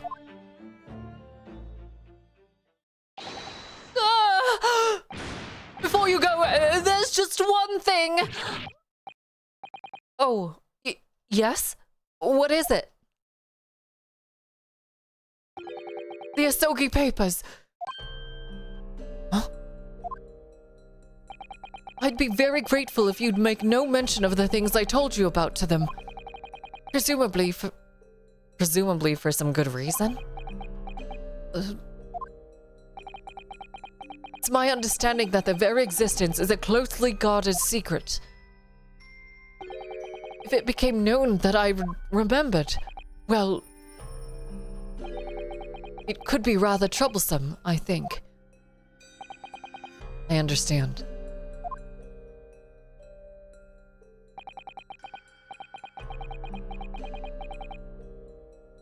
Some sort of will that Genshin Asogi just penned before his death, which the man himself claimed was his last weapon. I wonder. Perhaps it had something to do with his plan to escape.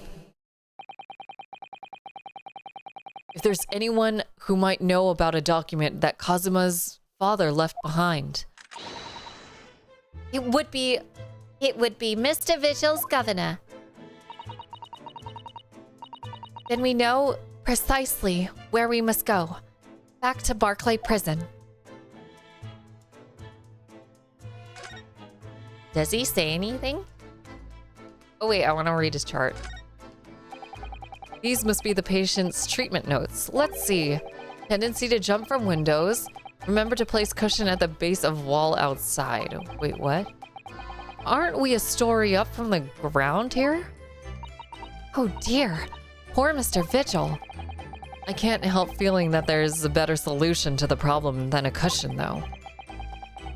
Finding something you'd lost isn't always a happy experience, it turns out. Pursuing the truth can be a very dark business sometimes, can't it? Yes, I'm afraid it can.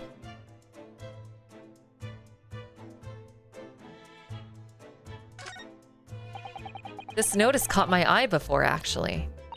I suppose it's some sort of slogan for the ward? A cheerful welcome message, perhaps. Let's see. Pay with good cheer, leave with good cheer. Well, look at that. You were spot on, Mrs. Sato. It is full of cheer. I wonder how many discharged patients pay their medical bills with good cheer, though.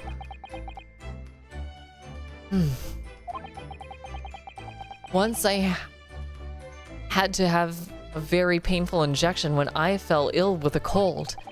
I felt awful already.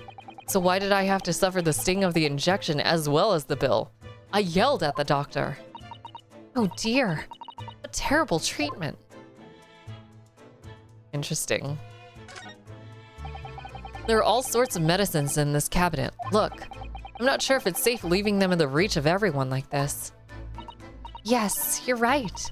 I can imagine that if you were peckish, you might try some of the pills. Well, at least there seems to be a lock to secure the cabinet doors. I don't imagine that would stop you if you were hungry. I worry that you would break the lock. Hunger doesn't turn me into a criminal, you know, Mrs. Sato.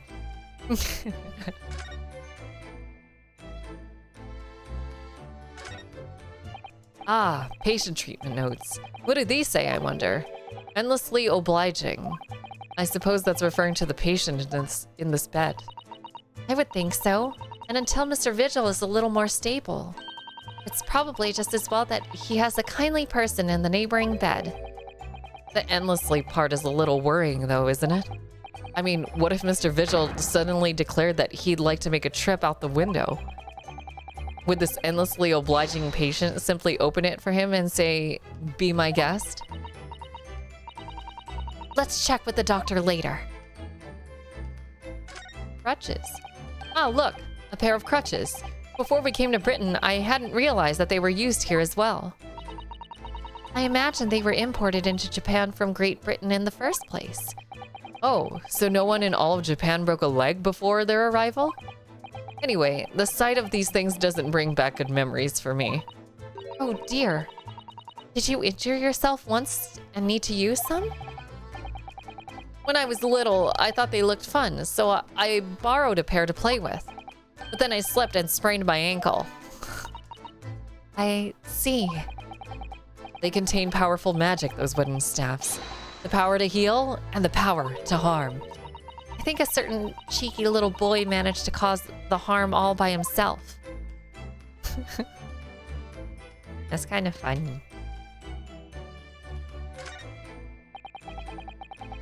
Hi, Hoy. I mean, hi, Lynn. Oh my god. There are a lot of bottles in that cabinet there, aren't there? Do you think it's safe to keep them there? If you were a patient here, I feel sure that you'd take some medicine by mistake when you were half asleep. That is a worry, but at least the cabinet has a lock, even if it's only a flimsy-looking one. Oh, I've no doubt you'd manage to unlock that somehow while you were half asleep as well. There are limits to what I can do when I'm... There are limits even to what I can do. What the fuck? Why can't I read this? There are limits even to what I can do when I'm half asleep, you know, Mrs. Sato. And then last thing to check. Well, at least he seems to be on the mend. You know, his disguise as Mr. Gossip was really quite masterful, wasn't it? I can't remember anything about it except for the floppy lip. I imagine not even his wife would have recognized him. Perhaps. But did he really have to take it quite so far? That is true. The dude went crazy with his disguise. Ooh, wait, is there something? Okay, let's move. Ooh, a new location has been added.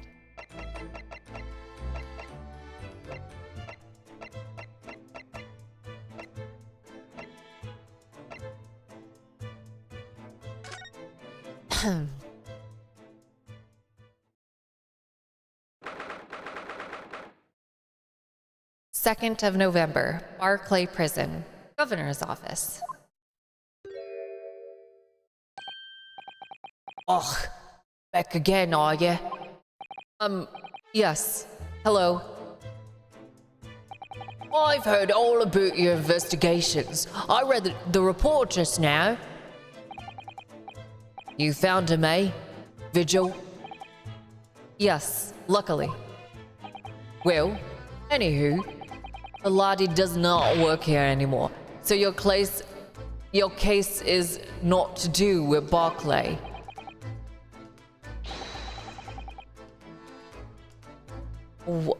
I wouldn't like you to get the wrong idea about that. Of course, yes. Mr. Vigil stopped working here 10 years ago now, so... Yes, we've seen his dismissal notice, haven't we? He was given the chop. Hi, Kimmer. You can very well. So, how about a wee handcuff biscuit? Oh, they really are like little handcuffs. And as hot as irons, too. So, what's you doing here today? Well, there's something we'd like to ask you about, actually. That's so.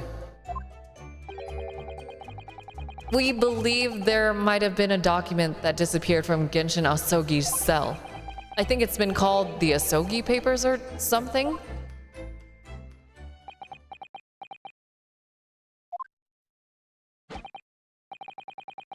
Did I not say Gregson's death is not to do with things that might have happened at Barclay?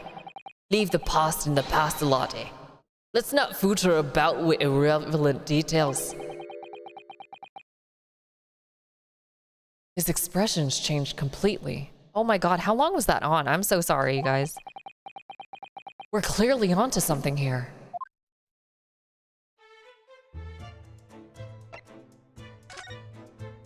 Actually, I'm gonna save. I haven't saved in a while.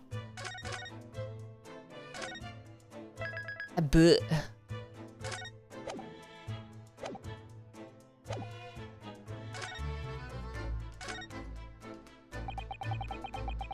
that murderer's botched execution and the whole miserable escape. It was Barclay's darkest hour, aye. A shocking embarrassment. Because the convict had a collaborator on the prison staff, you mean? Aye. For shame. The coroner who confirmed the death of the man after his execution, Courtney Scythe. And my chief warder at the time, Vigil, who was in charge of the whole affair. But Mr. Vigil says that he doesn't know anything about it. The rascal wouldn't I say otherwise, eh? More handcuffs? No, how could I say no? You can never have too much iron in your diet. When Mr. Vigil was handed his dismissal notice as a result of what had happened, he was so despairing he jumped out of your office window, didn't he? I do not like to say, but it's just Vigil trying to get out of it. Do you not think that we wouldn't have just jumped from the shock of his crimes being exposed? I do. You wouldn't say otherwise, though, would you? Of course, I cannot shun all the responsibility myself. I should not let him deceive me. Actually, there's barely anybody that kens what went on at the time now. With Gregson having been murdered and Dr. Scythe forbidden from having any visitors. No visitors. Someone obviously doesn't want her giving anything away. Well, we're not going home empty-handed.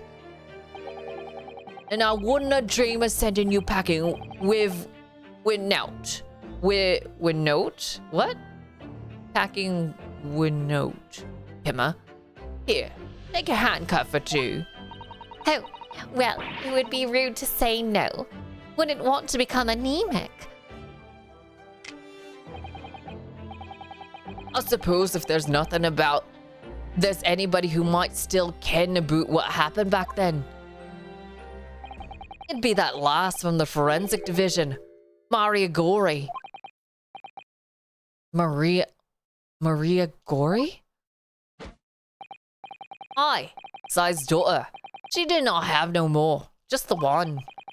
But the wee bones followed in her mom's footsteps. You did not ever see her without a scalpel in her hand. Ah.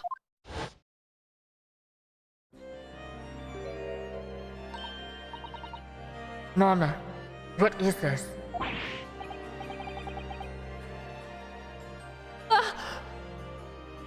Where did she spring from? And did she just call the doctor Mama? Dr. Sai's daughter, Maria Gorey. We could do with talking to her. So, she's Dr. Sai's daughter, but her surname is Gorey? Aye, there's some family history, I'm sure, but I do not ken the ins and outs of it. She grew up watching her mom work with the bodies of the folk who died in strange circumstances and decided to do the same with her own life. I cannot understand it myself. Perhaps she was driven by a deep respect for her mother. Perhaps. Anywho, she was in charge of Gregson's autopsy, I believe. Right. And the coroner responsible for this incomplete report. Someone told me that the wee lassie always loved her mom's stories about cutting up bodies. There's even a rumor that she used to listen to the funeral march as a lullaby. That's fucking creepy as shit. Well then, perhaps her mother might have told her about the autopsy from the case 10 years ago. Aye, I'd say there's a fighting chance at least. After all, it was a life-changing case for all of us. We really need to speak to Miss Gorey herself about this, I think. Well, thank you very much. No happy about any part of this. It took years for Londoners to finally forget the whole professor business.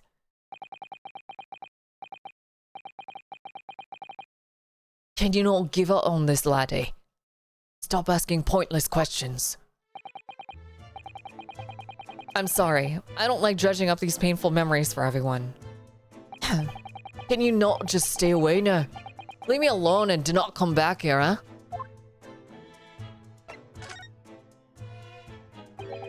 How'd you come to ken about that, laddie?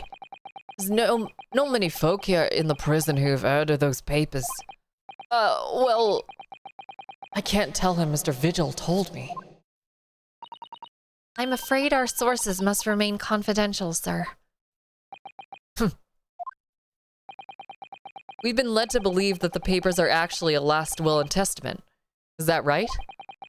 The professor's, or rather, Genshin Asogi's.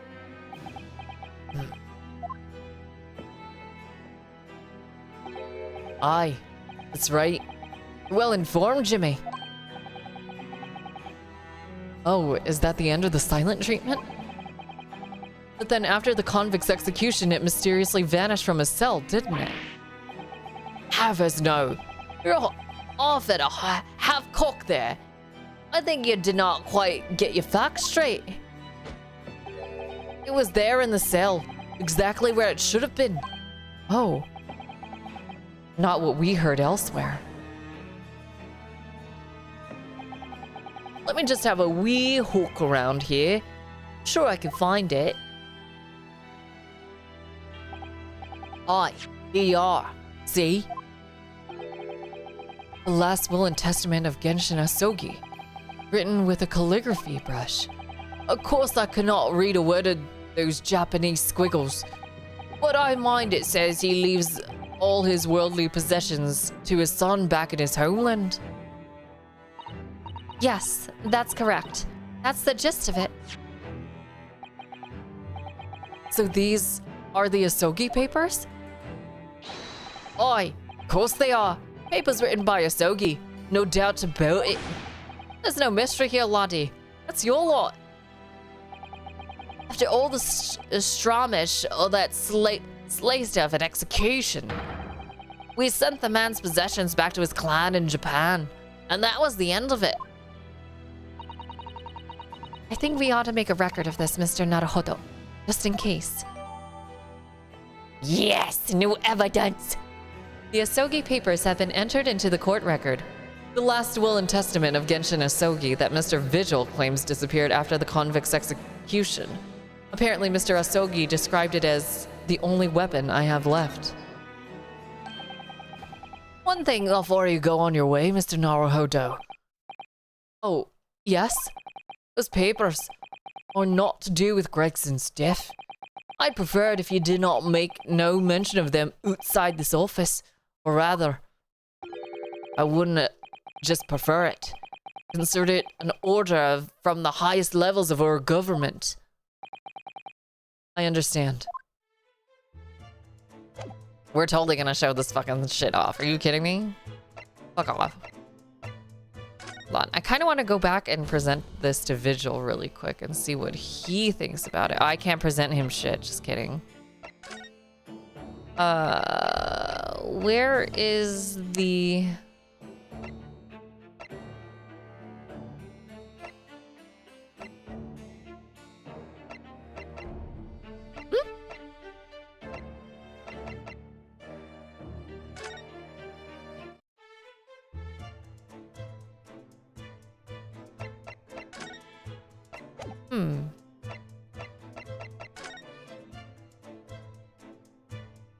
There's a lot of stuff here.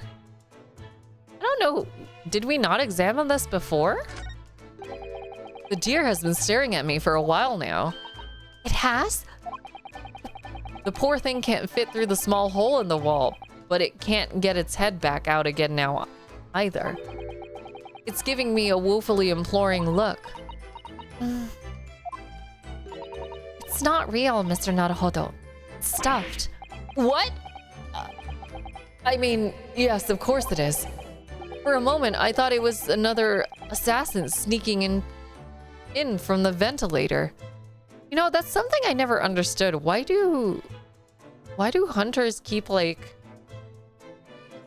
the heads of the things that they kill on as, like, a trophy? Isn't that kind of insane? Like, isn't that insane-ass behavior? What the... I never understood it. Like, why would you want to look at something dead on your wall? I don't get it. Don't get it. Don't understand. For a moment, I thought, okay, I read that part already. I don't like to say, but I think perhaps you need to reread the adventures of Herlock Sholmes. I'd never have expected to find a parrot in a prison. It must be the governor's pet. Predates photos, so it's like proof that they did this crazy thing. Makes sense? Really? But people still do it now. Like, I don't feel like taxidermy itself is kind of disturbing. Like, because you have to clean out, like, whole thing and then stuff it with stuff, right? Like, it's fucking weird. Like, the fact that people still do them is kind of wild. I don't really get it. It's creepy. I don't know why. Outside of, like, museums and educational things, taxidermy is wild. True. Yeah, like, what the fuck? People are insane. Given where we are, it's hard not to see the poor creature as a prisoner. Let me out! Do not kill me!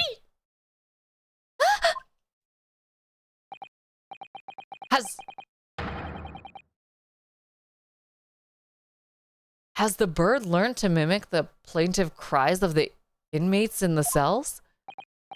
Oh, no. He was one of 3 siblings, you see. And he still calls out the names of his 2 brothers like that all the time. Right. Let me out! Do not kill me! Aye, I hear you, laddie. You want your dinner, eh? Did not do it.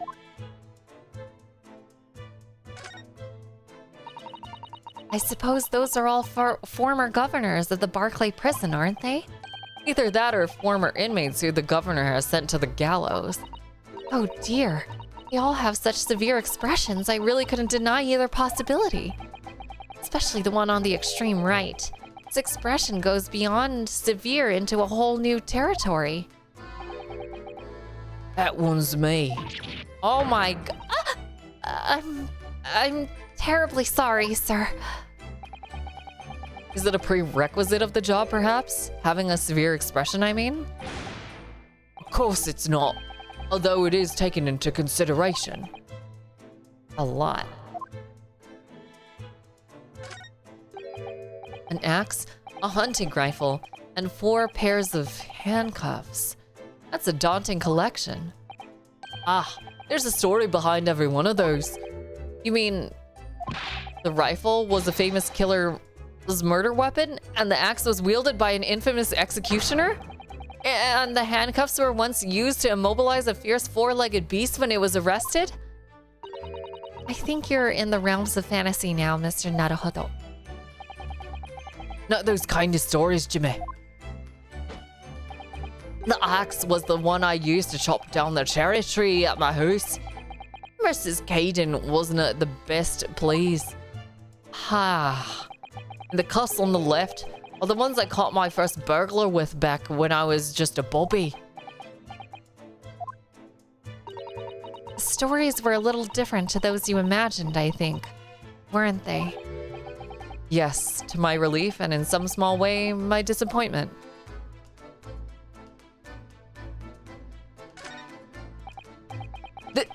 This grandfather clock is fitted with a terrifying blade that keeps dropping down. It's modeled on the guillotine, a French execution device. You might have heard of it. Ah, and yes, before you ask, it can chop. Off heads, you mean? Havers, no. Carrots and parsnips and so forth. Oh. If you place a large carrot at the bottom there in the morn, by evening, it'll have been cut clean in 2. Well, the blade must have an almost indescribable edge on it then.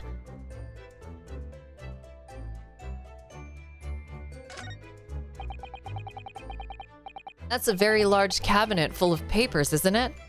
It's labeled inmate register, look.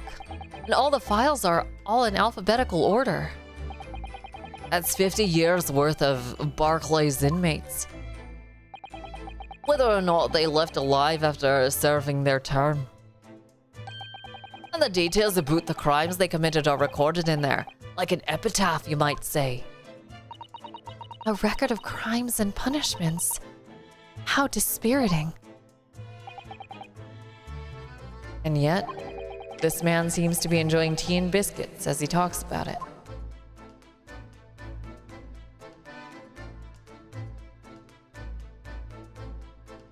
All right, I guess that's it.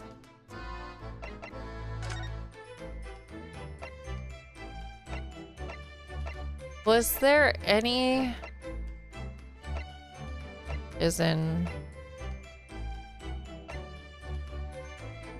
Where are we supposed to go? Laura, do you know? I don't believe we haven't visited this place in some time. I thought we would have access to... Let's see if there's anything changed here. Nope.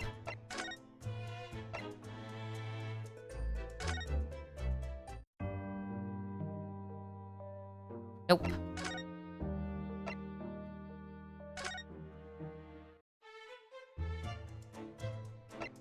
We were just here. Nope, nothing.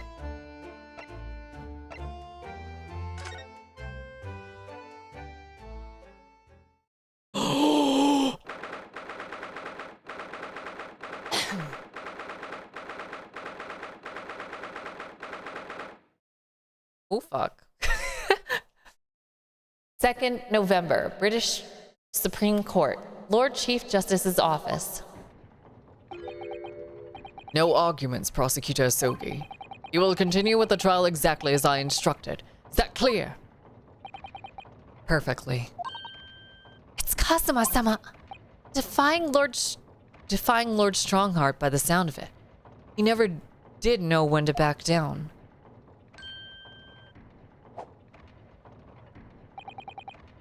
On your way now, Asogi. My lord.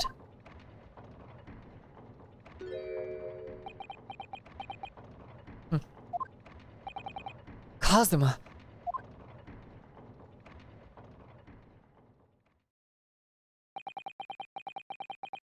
He left without saying a word. Yes, what are you doing here? Oh, well, I was just hoping to ask you a few questions if you wouldn't mind. I wanted Van Zeek's trial concluded today. But Prosecutor Asogi's unwelcome inquiries are going to make it longer than necessary. Unwelcome inquiries? As a result, I'm losing even more precious time. Currently 2 hours, 55 minutes, and 41 seconds. 42, 43. Then we must resolve everything before 3 hours have passed, Mr. Naruhodo. In a miraculous not even 5 minutes? Anyway, I can't let the man's obvious bad mood put me off. I need information.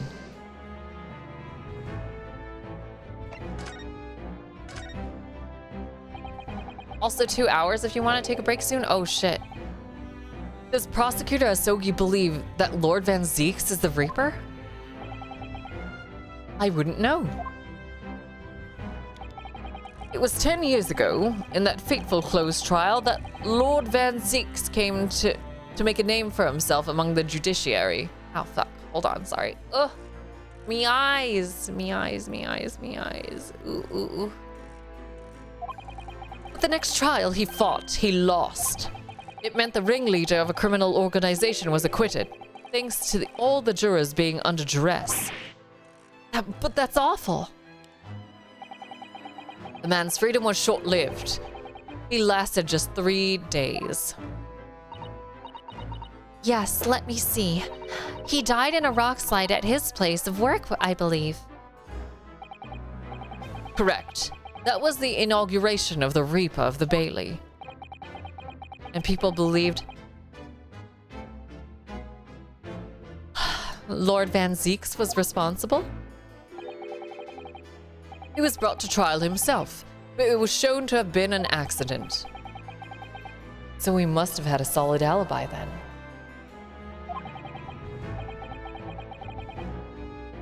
Nevertheless, the mysterious deaths continued. In total, 16 persons perished in unusual circumstances, ostensibly at the hand of the Reaper. That's a long run of coincidences. Well, the Reaper's true identity may be well revealed by this trial.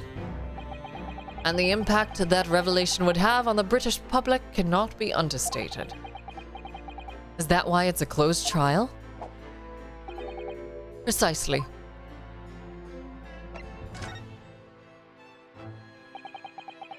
This country hasn't seen a closed trial for 10 years.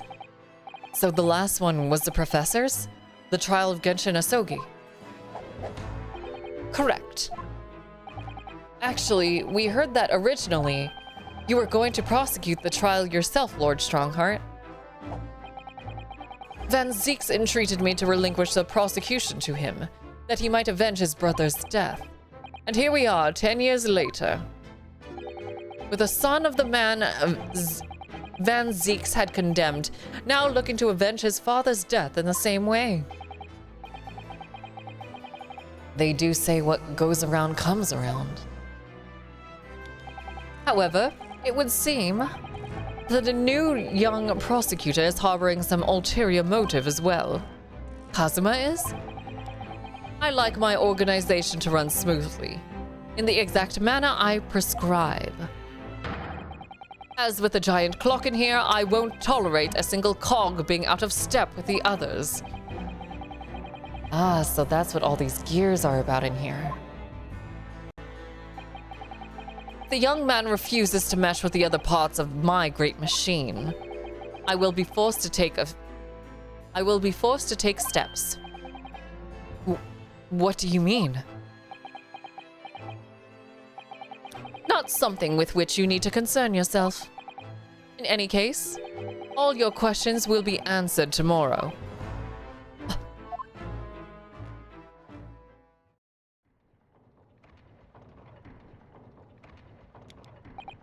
Now, I shall have to ask you to excuse me. As of this moment, I've been delayed from attending my next meeting by precisely 3 hours. Oh my, that is a long time. And I hold you entirely responsible.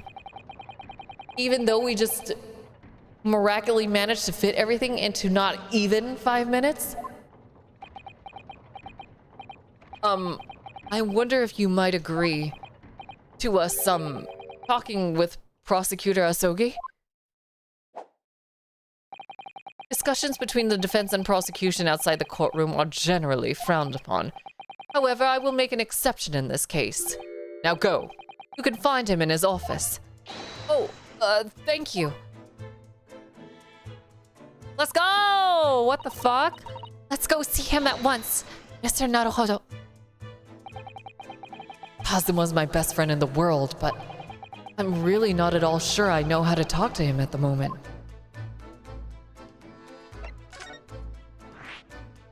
Ooh. This is gonna be very interesting. 2nd of November, Prosecutor's Office.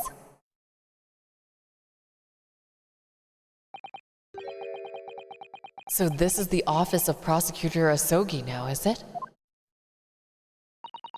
Kazuma-sama is doing so well for himself. Even though he's always forced to kneel on the floor Japanese style in that dark corner? It's his habit to sit Seiza style whenever he's working.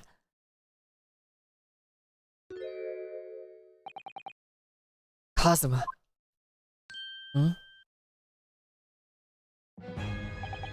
I thought it wouldn't be long before you paid me a visit, Ryunosuke. I was right about what I said, wasn't I? Sorry? That you have all the makings of a great defense lawyer. Well, I always believed that you'd fulfill your dream of advocating in the British courts.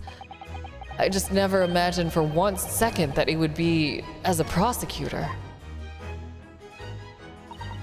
Seeing you stand in a foreign courtroom, so gallantly realizing your dream. Kazuma-sama, I'm truly happy for you. And I am truly thankful to you, Judicial Assistant Mikotoba.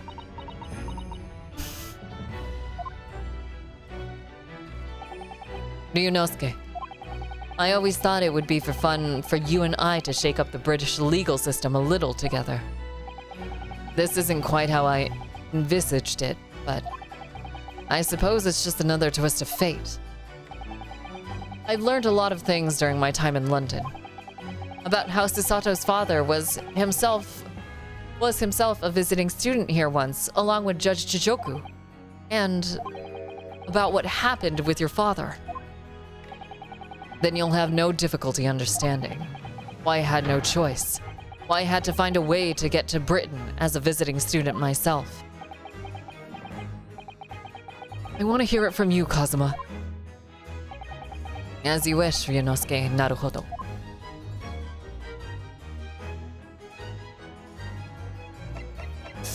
I kind of want to present the papers to him. I, Genshin Asogi, hereby request that upon my death, any and all material possessions and wealth belonging belonging to me in London be delivered to my son Kazuma Asogi, the Empire of Japan. It is with deep sadness that I accept my fate in this foreign land, in the knowledge that I will never see my homeland or family again. I regret nothing about my chosen path.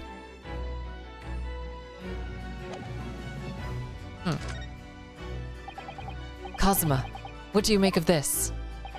There's only one place where defense lawyers and prosecutors should discuss evidence: the courtroom. So it seems you're still confused by the situation. And that's what I make of it. I get the feeling my friend's always going to have the edge over me, isn't he? That's fair though, my bad. It's getting on over a year now, since what happened on the SS Buria. We were heading across the oceans from Japan to Great Britain when a bizarre series of coincidences led to those tragic events. I thought I'd lost my best friend forever. I must have been unconscious for a long time. When I awoke, I was lying on a bed. It was a narrow little room. There was a posy of flowers by the pillow. It took me a while to realize that I was in the cabin of a ship. I slipped out of the room and headed up and onto the deck. Were you already suffering amnesia at that point? Yes, I didn't know what had happened or where I was. There was just this voice in my head. You have something to do, something no one else can know about. Go to Great Britain. Your task awaits you there.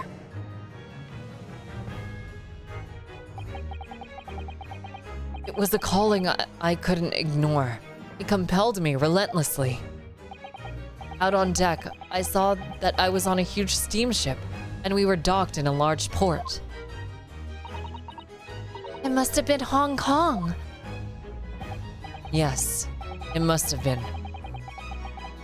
Yes, it must have been. Presumably just before they were due to carry your body off the ship. I had no idea of the situation, but I did have a feeling that this was in some way my last chance. So I concealed myself among the disembarking passengers and went ashore. Then I disappeared into the crowded streets of that foreign port city, so I could plan my onward journey to Great Britain.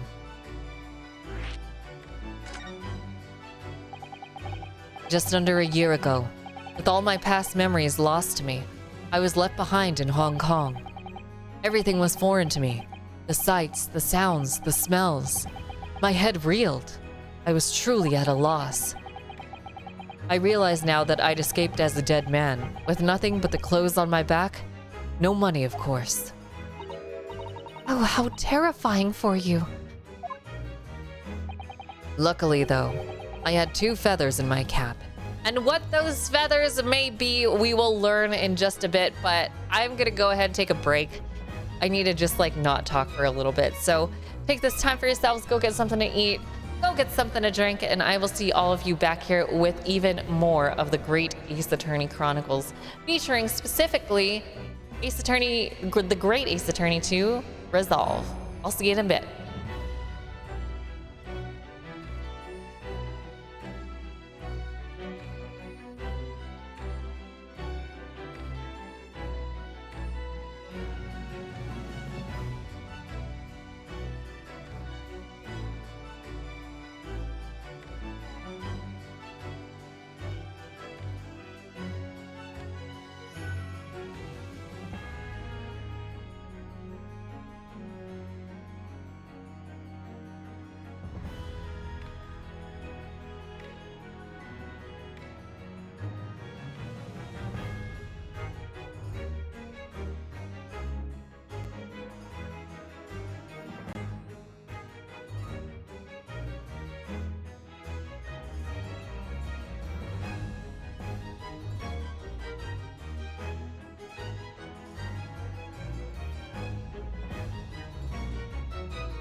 I am so sorry for that long break. I just had a phone call. I'm gonna have to leave very soon, but I'm gonna try to get through this investigation part as fast as I can. So, all right, here we go.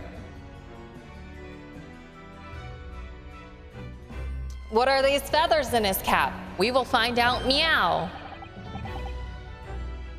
One being your knowledge of English, I suppose. Everything good?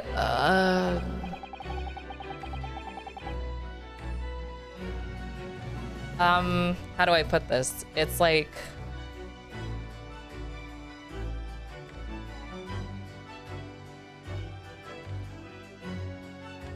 I feel like I'm essentially on standby. Oh God, I know how this must sound. It's like late at night and I'm like venturing out into the night super late. No, I feel like I'm making this sound ominous as fuck. Everything's fine, I suppose. Okay. That's right. And on the back of that, I was able to pick up some work as a deckhand on a cargo ship. Just making sure. Dude, it makes it sound like I'm gonna like fucking fight crime tonight or some shit. You know what? No, I'm fighting crime tonight, okay? Like, let's just not fucking sugarcoat it anymore. I'm the vigilante known as Spider-Man.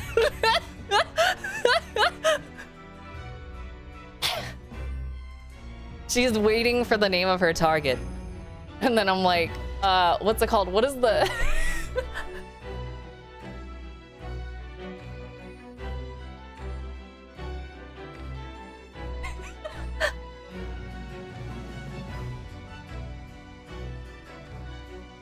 Ready to comply. Я готов отвечать. Basically, I'm like winter soldiering right now. Was that convincing? Was that convincing enough?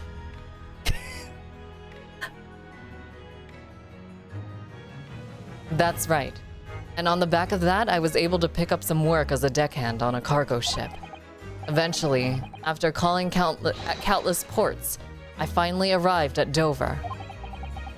Someone said the key words to her. My keywords are fucking tahine, chili lime salt,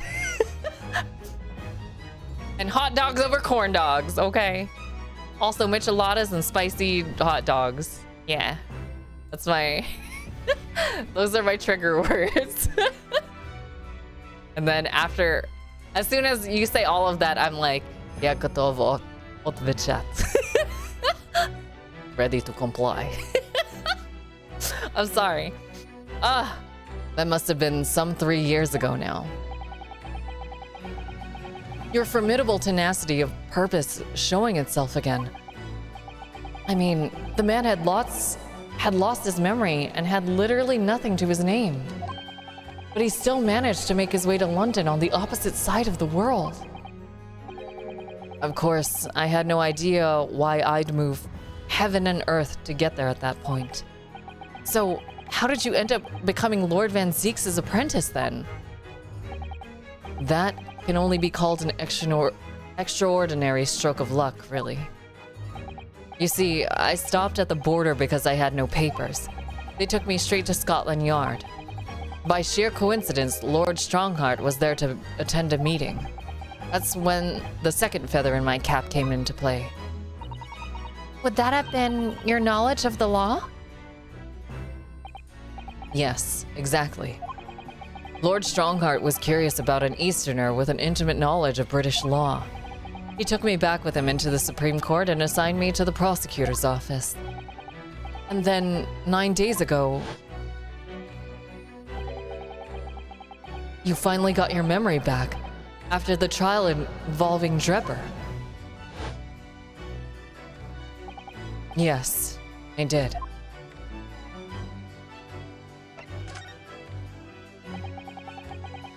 One second now.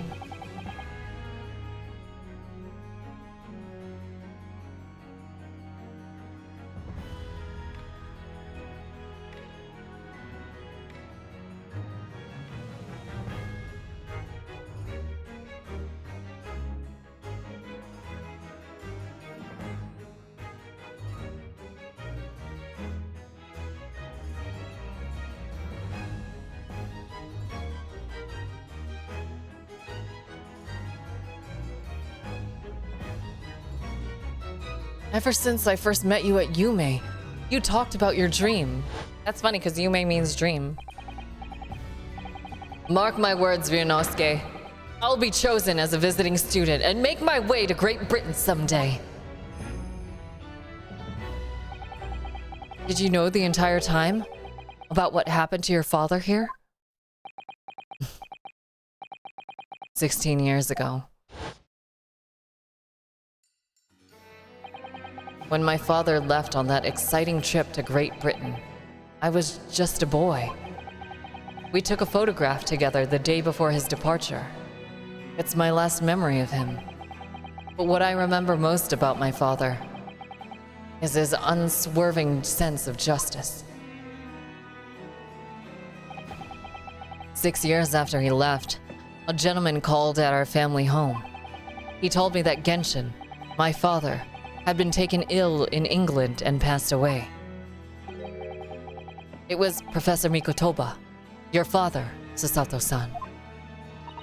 Oh my. Ever since then, the professor was very good to me. He even helped fund my university education at Yume. I'll forever be in his debt. But nevertheless, I just couldn't bring myself to believe what he'd told me. Oh. Then one day, a letter arrived at our house from Britain. There was no indication of the sender, so I opened it assuming that it was from an old acquaintance of my father. What I read in that letter changed my entire life. What did it say?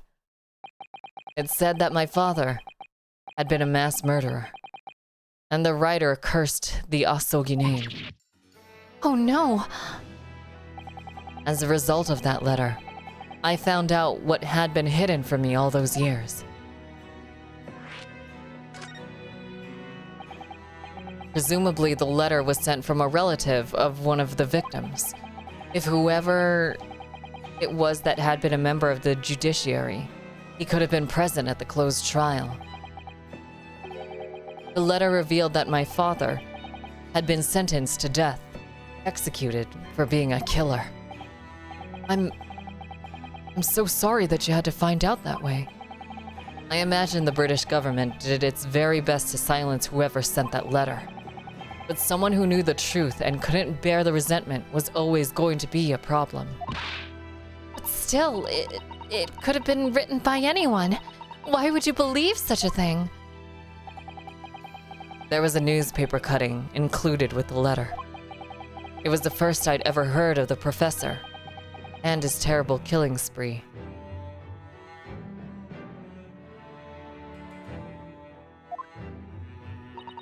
Well, what did my father have to say about the letter?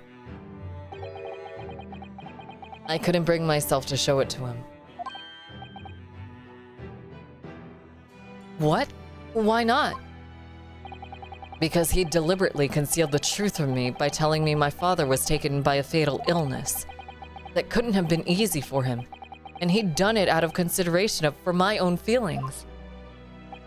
So instead, I showed the letter to Judge Jigoku, oh my gosh. To the other visiting student. He faltered for the briefest of moments, but then he just laughed the letter off. But in that moment, I saw it in his face.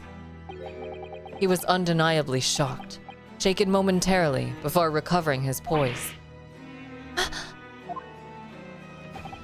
A year later, my bereaved mother succumbed to the strain of grief, and she too passed away.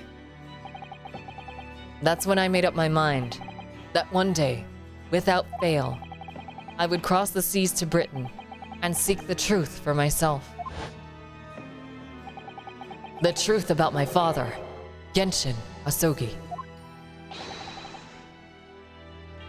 And I wouldn't let anyone stand in my way. Oh, Kazuma-sama.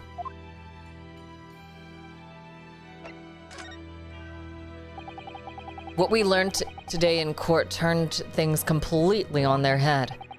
It was an impressive piece of lawyering, Ryunosuke Naruhodo. Lord Van Zeeks isn't the Reaper, you know. I almost don't want to believe it myself, but it turns out that Inspector Gregson himself, the victim, was... It's clear that the Inspector was behind the Reaper's activity all along. What? You mean you knew? The real question is, who's been giving orders to the Inspector? Yes, Beric Van Zeeks is the real Reaper. And I know that 10 years ago, it was him who decided my father must be a mass murderer and sent him to his grave.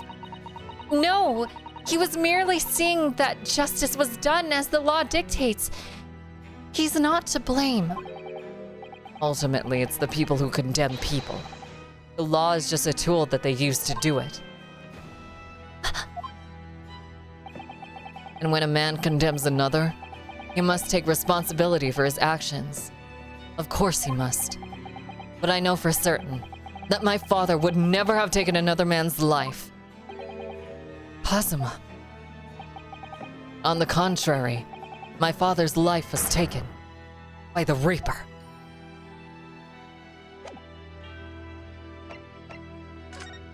That was it?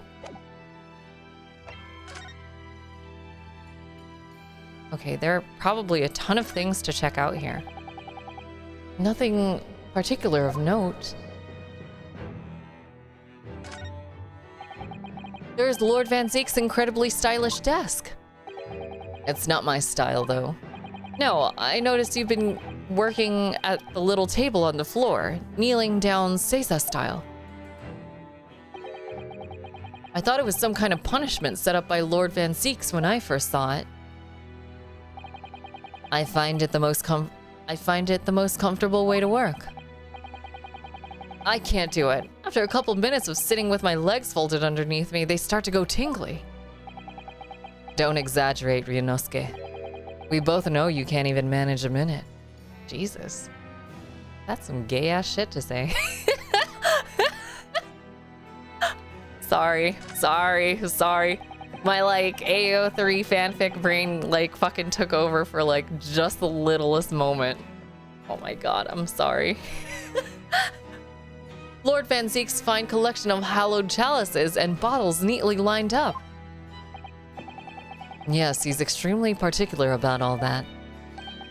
He has a strict regime for everything, from the storage of the casks to the bottling of their contents. Gosh, you must have a really tough time of it being his apprentice. Actually, no. Oh? He's so particular about it all, he refuses to let anybody else touch any of it. So it's been quite easy for me, in fact. Talk about weird.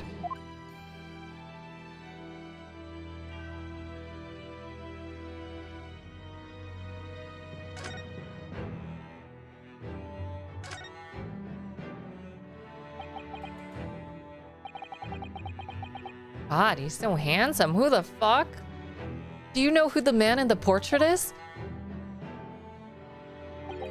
Why would I? What? You're Lord Van Zeek's apprentice. Yes, apprentice, not friend. During the time I was suffering from amnesia, I didn't even notice that picture. Oh, really? I mean, it's not the smallest picture. I wouldn't have the first idea what the man decorates his office with. Interesting. What in the... It's a scale model of the crime scene. Oh, yes, I realize that. Does the prosecution office make a model of the scene in every single case? Apparently so. Sometimes it helps to visualize things better and notice things you hadn't spotted before. Actually, the miniature notice board is my work. Be honest, you enjoyed making that.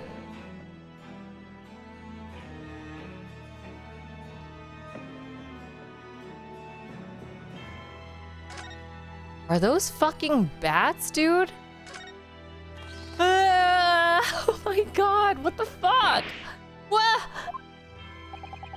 You disturbed the bats, did you? Fitting companions of Lord Van Zeek's, wouldn't you say? Actually, I've seen things flying in Lord Strongheart's office too. Doves, I think. Perhaps you have to like birds to attain the rank in the judiciary here. Although bats aren't birds, of course.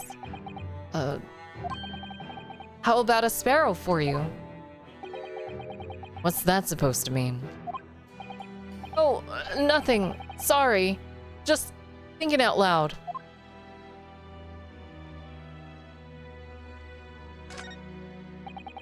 Casks floor to ceiling, just like the last time we were here. Hallowed barrels, I suppose. They're arranged according to vintage, flavor, and region. Every week, they're all taken out and put back in order. What? Every week? Lord Van Zeek's can't seem to settle on the perfect way of arranging them, you see. Vintage, flavor, and region don't neatly coincide, that's the trouble. Gosh, being his apprentice must be a real challenge. Actually, no. Oh? He considers the task too important to trust to anybody else, so he does it entirely on his own. Damn, he must be buff as shit. So he's a barrel of laughs here and in court then. That's crazy. What? He must be fucking buff as shit.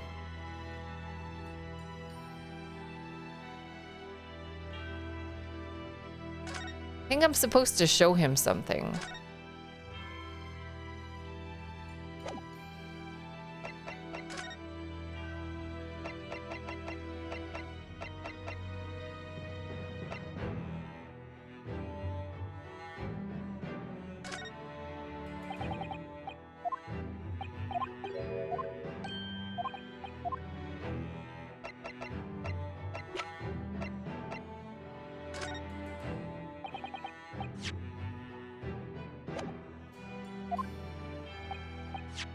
Oh, fuck. What the fuck?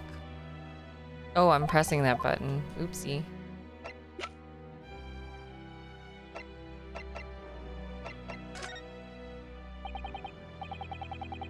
What? That's evidence?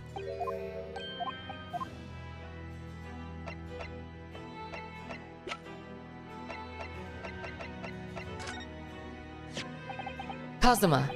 This is your armband. Actually, I think it's yours now. Sorry? You're the defense lawyer. You have a talent for it. I've always known that you would. And now, you've chosen to take that path in life. As your friend, I couldn't be happier for you. Or more proud. Kazuma! So you keep hold of that. Besides, I'm a prosecutor now. That armband would have no meaning for me. Well, if you're sure. Thank you, my friend. What am I supposed to show him? Am I supposed to show him something?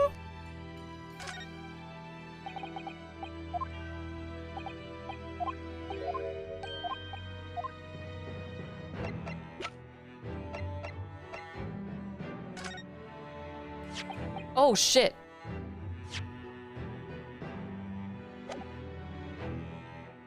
This came up in the trial, didn't it? As something a little dubious, I mean. The fact that no time of death was recorded on Inspector Gregson's autopsy report. Yes, there were some unexpected turns in the courtroom earlier. The suggestion you came up with, it certainly took everyone by surprise. The idea that the victim died the previous day at some other location is quite something. Well, considering when the pocket watch had stopped and the scorch marks on the candle, it's certainly a distinct possibility. The evidence and the scene both point to it. I thought they weren't allowed to discuss evidence, so why the fuck is this happening right now?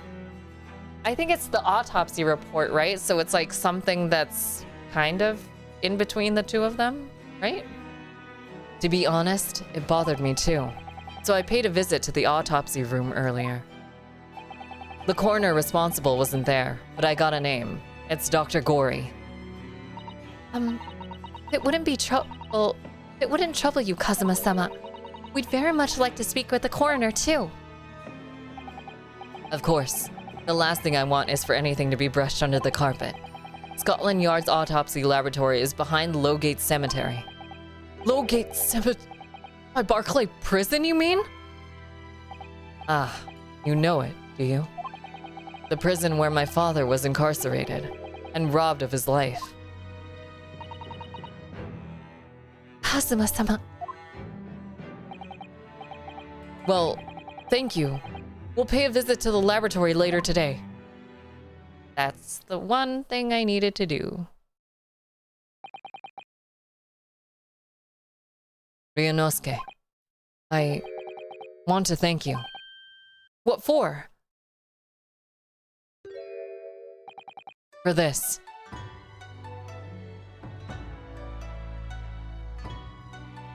I like this theme song. It's so cool.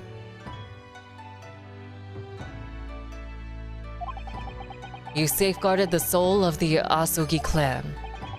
Well, it is the famous sword that's been in your family for generations. My only slight regret is that I never got the chance to draw it before I returned it to you. Karuma is said to have been forged by a master swordsmith during the Sengoku Warring States period. I come from a long lineage of warriors, many of whom were expert swordsmen. Well then, you're a chip off the old block, I'd say. This blade, Karuma, is a symbol of the Asogi clan's honor and might. Apparently, one of my father's apprentices even took the blade's name for a surname. Really? Karuma? That does sound formidable, that's for sure. Karuma. Wait.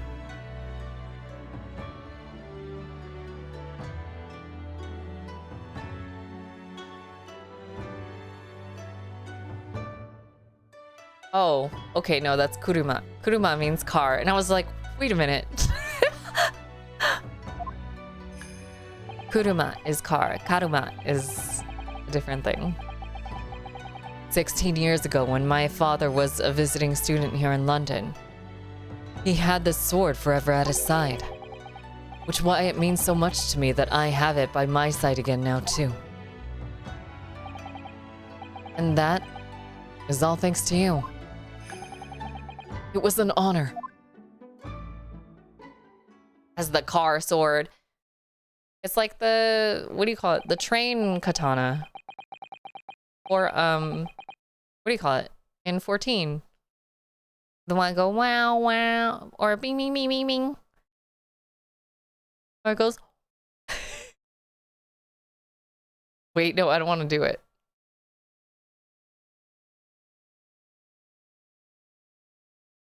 Sorry, my eye is irritating.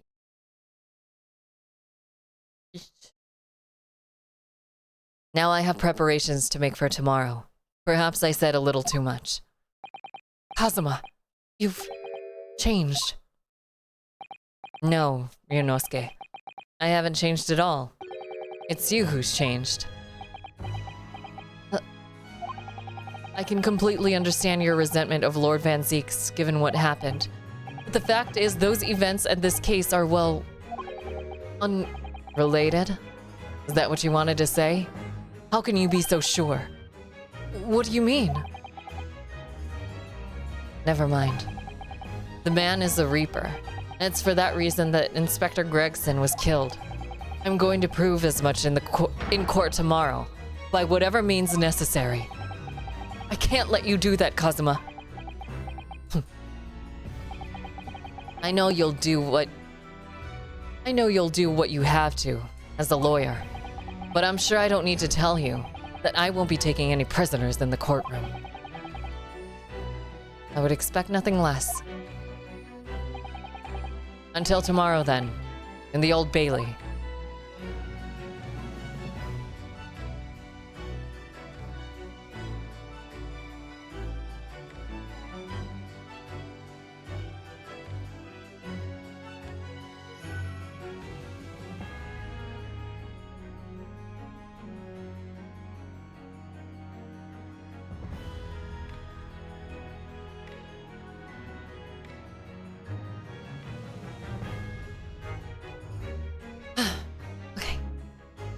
Sorry, got a little hot. Forensics laboratory, let's go. This might be the last place we need to check, I think.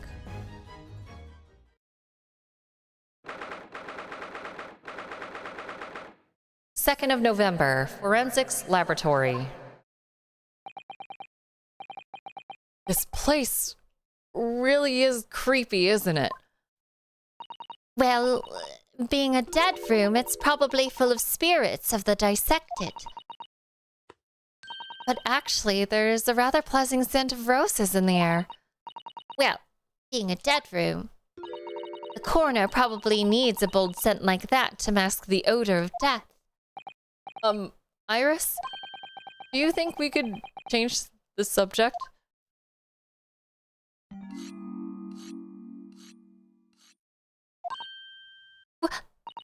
What was that?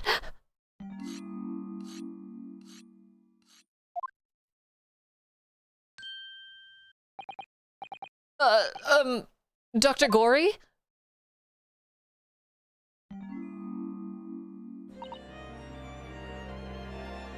What? That noise before. I was sharpening my tools. I'd be dead meat if I didn't keep a perfectly keen edge on them. Right.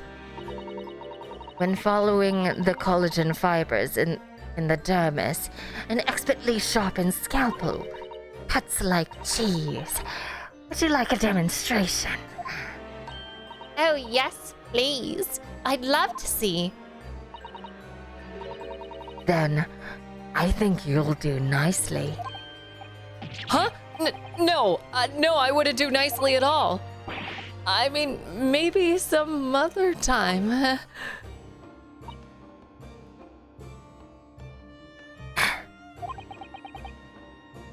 Was that a tut? Well, we came to ask questions, so...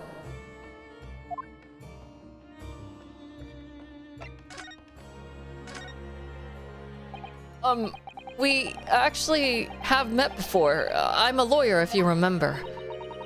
You're not dead yet. What? So Mama said I wasn't to cut you open. She's so strict about things like that. She would kill somebody if she was allowed to, is what I'm hearing. Well, good. Dr. Scythe has some scruples at least. Oh dear. It looks like she's not interested in talking to us, for the time being anyway. For the time being, you mean until we die? I hope that's a ways off.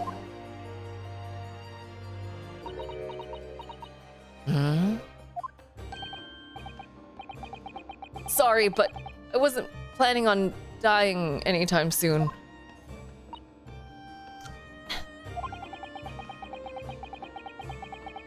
Surely there's some less drastic way of making her listen.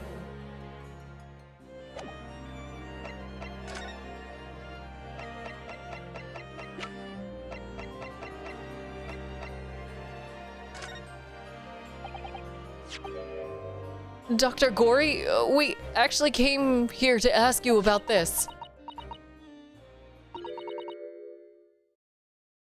He was very good.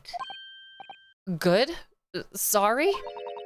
His skin didn't snag my blade once, and very little mess.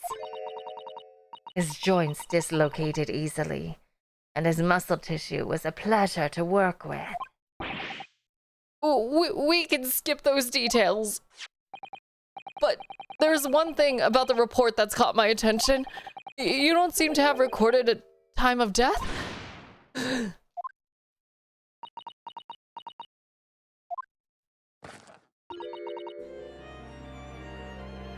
That's not my fault. Oh. That made me jump. She's like a cute goth girl.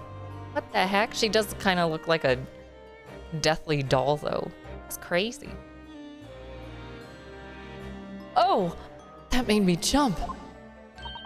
Then please, tell us what happened.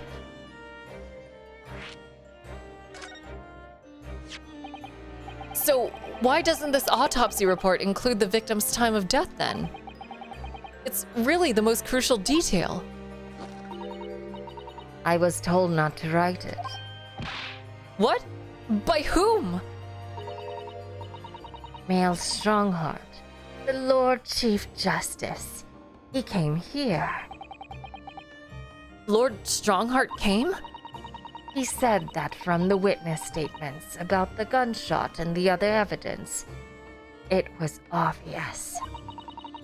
The man clearly died at 5 p.m. on 1st November, when the gunshot was heard. But that's not the time of death you wrote on the report. You didn't write anything. Was there some reason you didn't include it?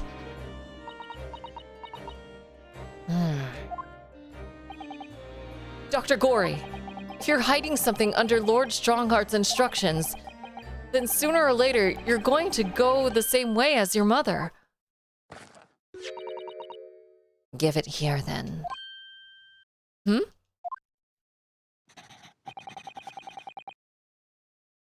What's she scribbling so furiously? There.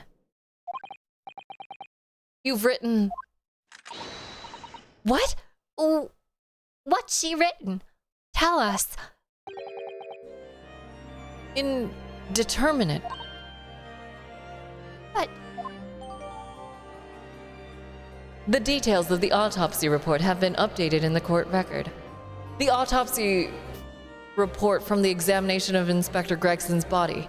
According to the coroner, Dr. Gory, an accurate estimation of the time of death is not possible.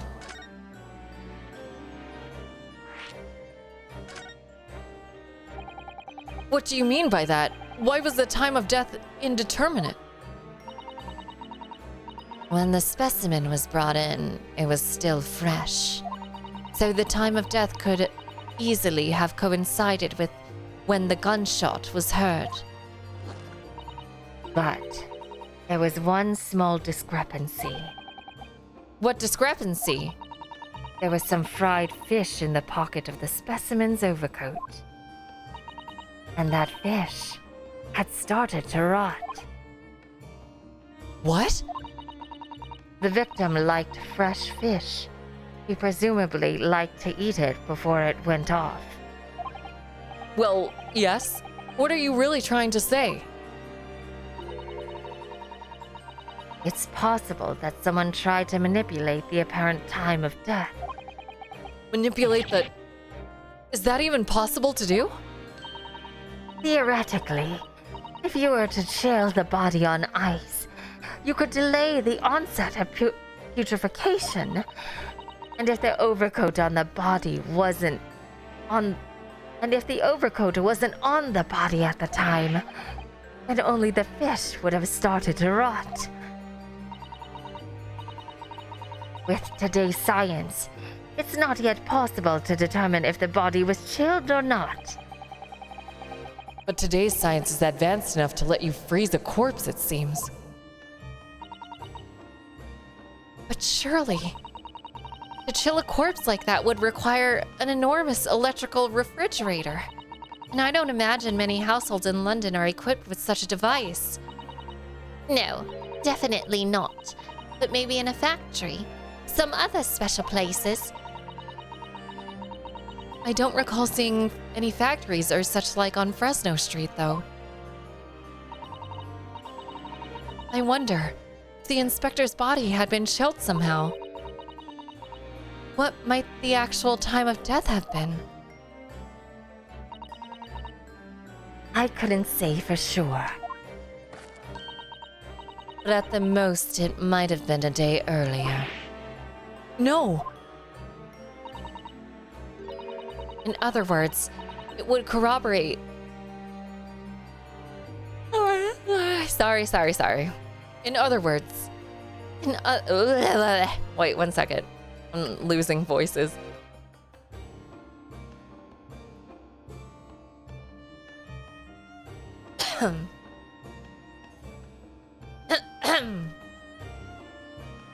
in other words, it would corroborate your previous deduction, Mr. Naruhodo. That Inspector Gregson was killed a day before his body was discovered, at a different location. Did you inform Lord Strongheart of this possibility? He simply said that there were no electrical refrigerators of that size in the vicinity.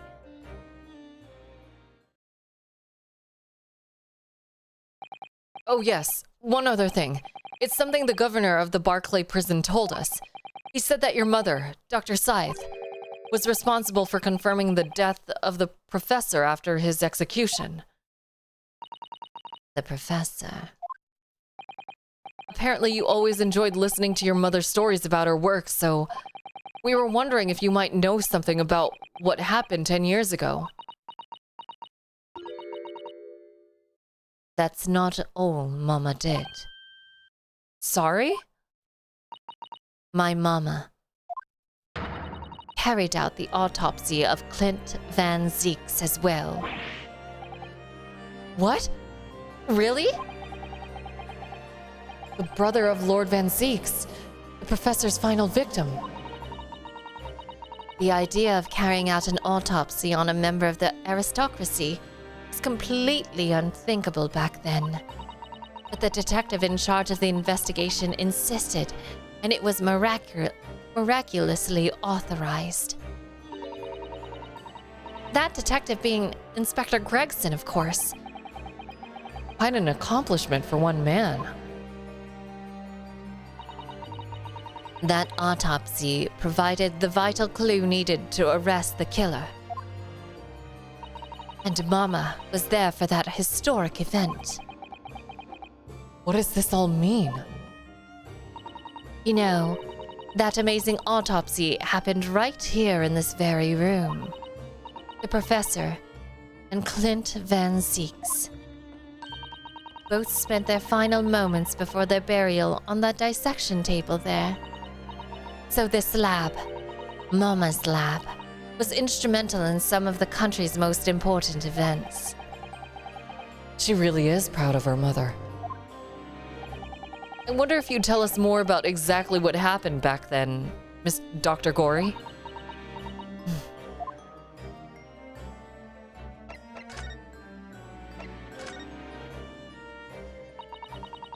The professor's execution was Mama's first big case. I'm losing the accent. She had to be in attendance at Barclay Prison's execution chamber and sign the certificate to confirm the convict's death. Mama's the best coroner in the world, you know. I was so proud of her. But the execution didn't actually take place. No, and worse still, Mama actually helped with the jailbreak. I didn't want to know. Oh dear, you found out recently, you mean? I believed in her, in Mama, but now I wonder if I'm starting down the same path as her. You mean because you omitted the time of death on this autopsy report? But that's because Lord Strongheart forbade you from including it.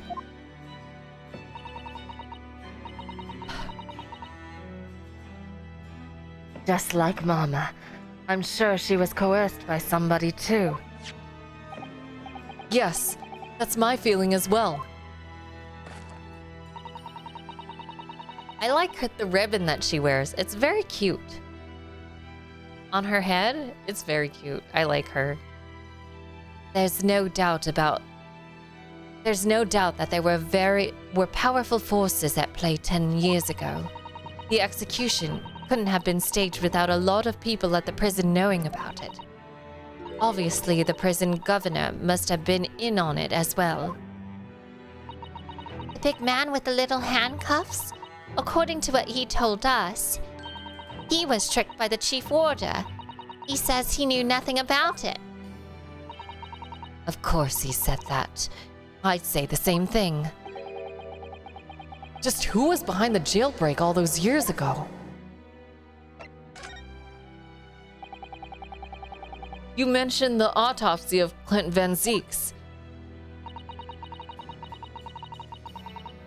It was at the time when carrying out autopsies of murder victims were very unusual.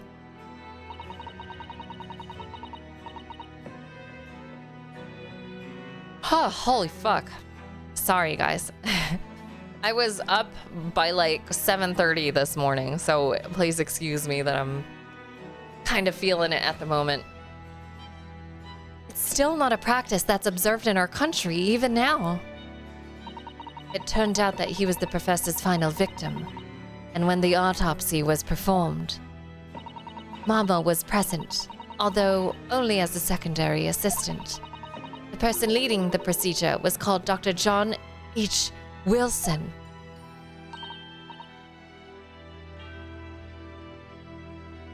That's right, my daddy. And there was one other person present, the primary assistant. He was a visiting student from the Far East. Wait, a visiting student? It must have been my father, Eugene Mikotoba. I had no idea Professor Mikotoba had been involved in something so important. But the outcome of that historic autopsy was the discovery of a vital piece of evidence that led to the capture of the professor. So that's how they came to identify Genshin Asogi as the infamous mass murderer. Do you happen to know anything about that piece of evidence? Can you tell us more?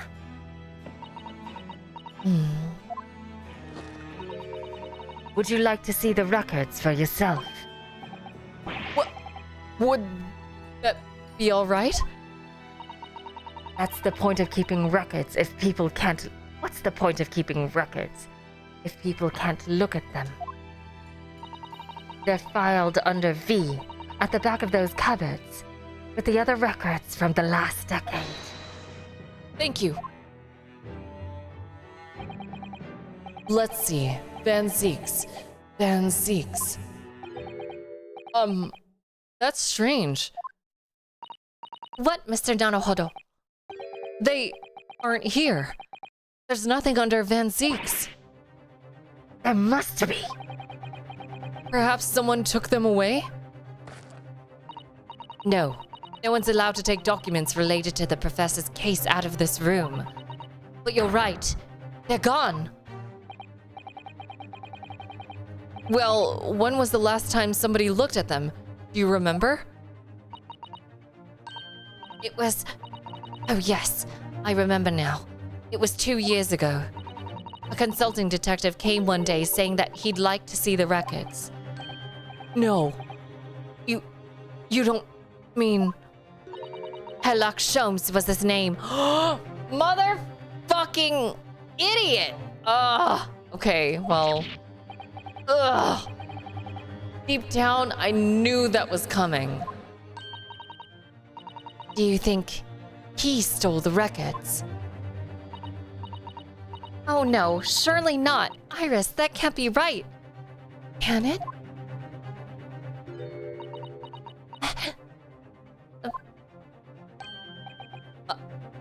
Iris?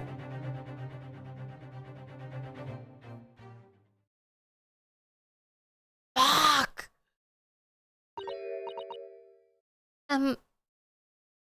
Bruno. I hope you don't mind, but What is it, Iris? I've just remembered something very important that I have to do. I'm going to have to leave you now. Oh, This is very sudden, Iris. Well, we'll come with you then. Oh, no. No. There's no need. You and Bruno can take your time here. Bye for now, then. Bye for now, then. Good luck.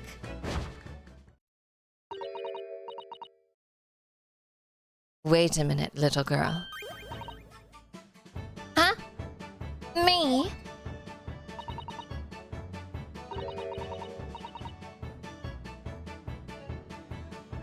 Ba-da-boop-bop. I remember this song.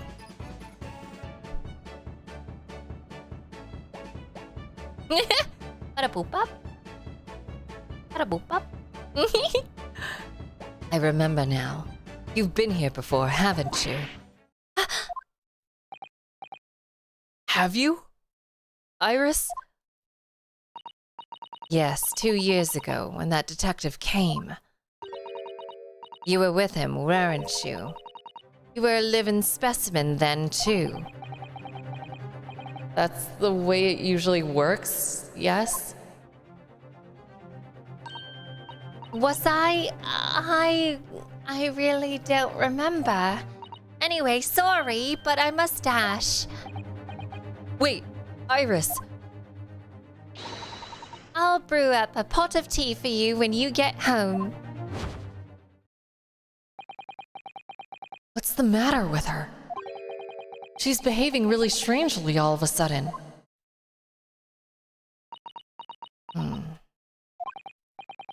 Well, in that case, we won't keep you any longer either.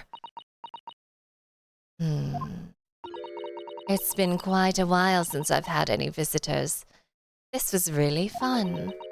But the next time you come, I'd prefer it if you were ready for dissection. I can't make any promises. Sorry. It's a bit strange that the records of Clint Van Zeek's autopsy have disappeared. But I think we've asked all that we came to ask now. I wanna look around this place. Let's have a closer look at this. Then again, let's not. At least not while she's armed.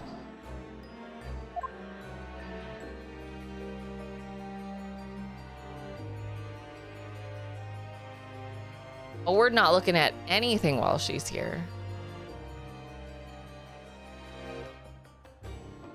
Okay. All right.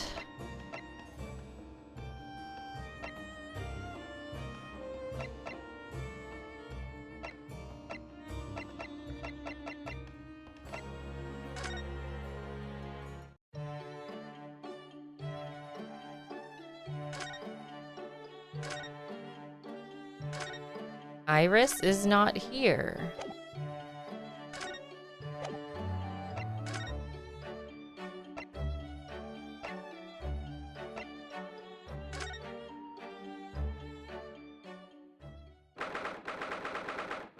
Ooh. 2nd November. Naruhodo's legal consultancy. Okay. I thought it meant something was here. Wait. Is this? Oh. I don't suppose I'd be permitted to see inside now that you're back though, would I? You know very well that only Iris is allowed inside. Yes, I heard you two giggling together in there again last night. You can visit Mr. Sholmes in his room, Mr. Naruhodo. Last time I did that, he tried to convince me to drink some strange concoction he'd mixed up. Yeah, that guy's fucking weird as shit.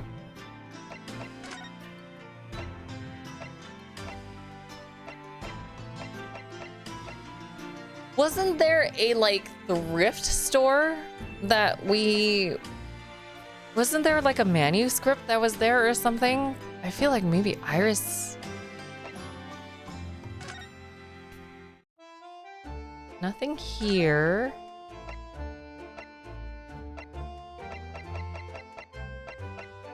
I don't know where I'm supposed to go now, to be honest.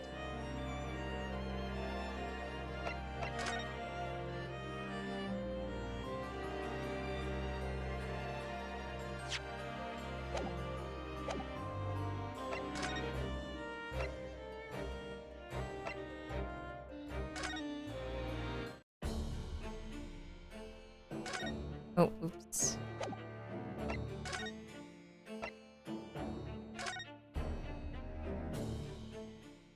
Oh.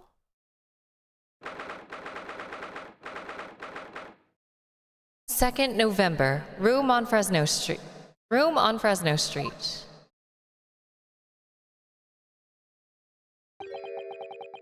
The police are still busily investigating in here then. But Gina's nowhere to be seen. Where is she? Yes, it has been blissfully quiet, hasn't it? Perhaps she's out investigating on her own, practicing what her boss taught her. Well, I expect she'll be back before long. Before too long, shall we wait? Actually...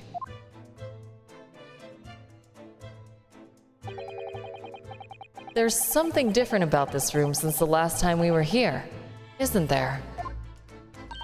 You could always use the time to investigate more thoroughly.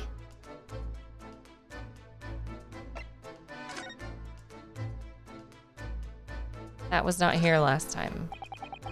This little trunk wasn't here before, was it?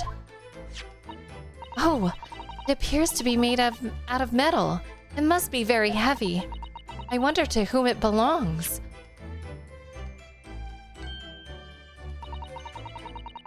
There are some initials outside, look. T.G. Tobias Gregson, easy.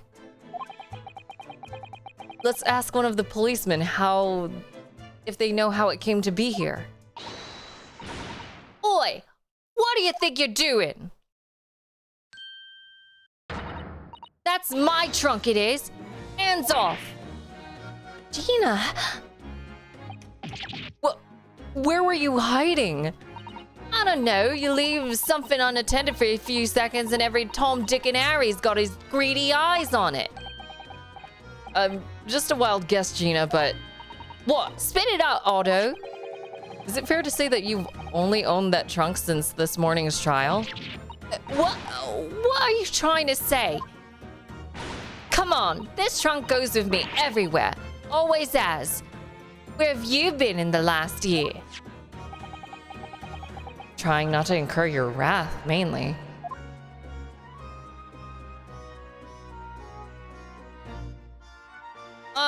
I'm probably gonna end here just because I haven't done anything yet. But I actually need to get going. My orders came in. I'm ready to comply. So I'm gonna go ahead and, call everything here. But I hope...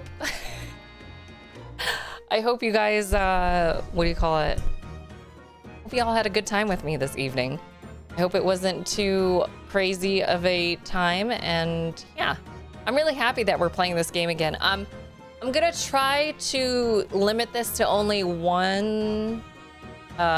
Ooh, I am not wearing it. Sorry.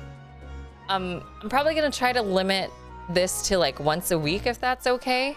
And then I'll kind of just like see what day I'm kind of feeling it. But I would like to continue. So, I'll try to like keep it in mind as we like plan our schedules and stuff like that. So I hope that's okay with y'all, because like I'm kind of starting to realize that my voice is kind of giving out a little bit. So I hope that's okay with y'all. But thank you all so much for being here. I very much appreciate it. You were all a fantastic audience. But please, if you haven't already done so, please consider following me over at Blue Sky under my moniker of VTuber Faye. And also please consider joining our official Discord of the Obsidian Odyssey, my esteemed ship. But yeah, I think that's it. Let's find somebody to raid up.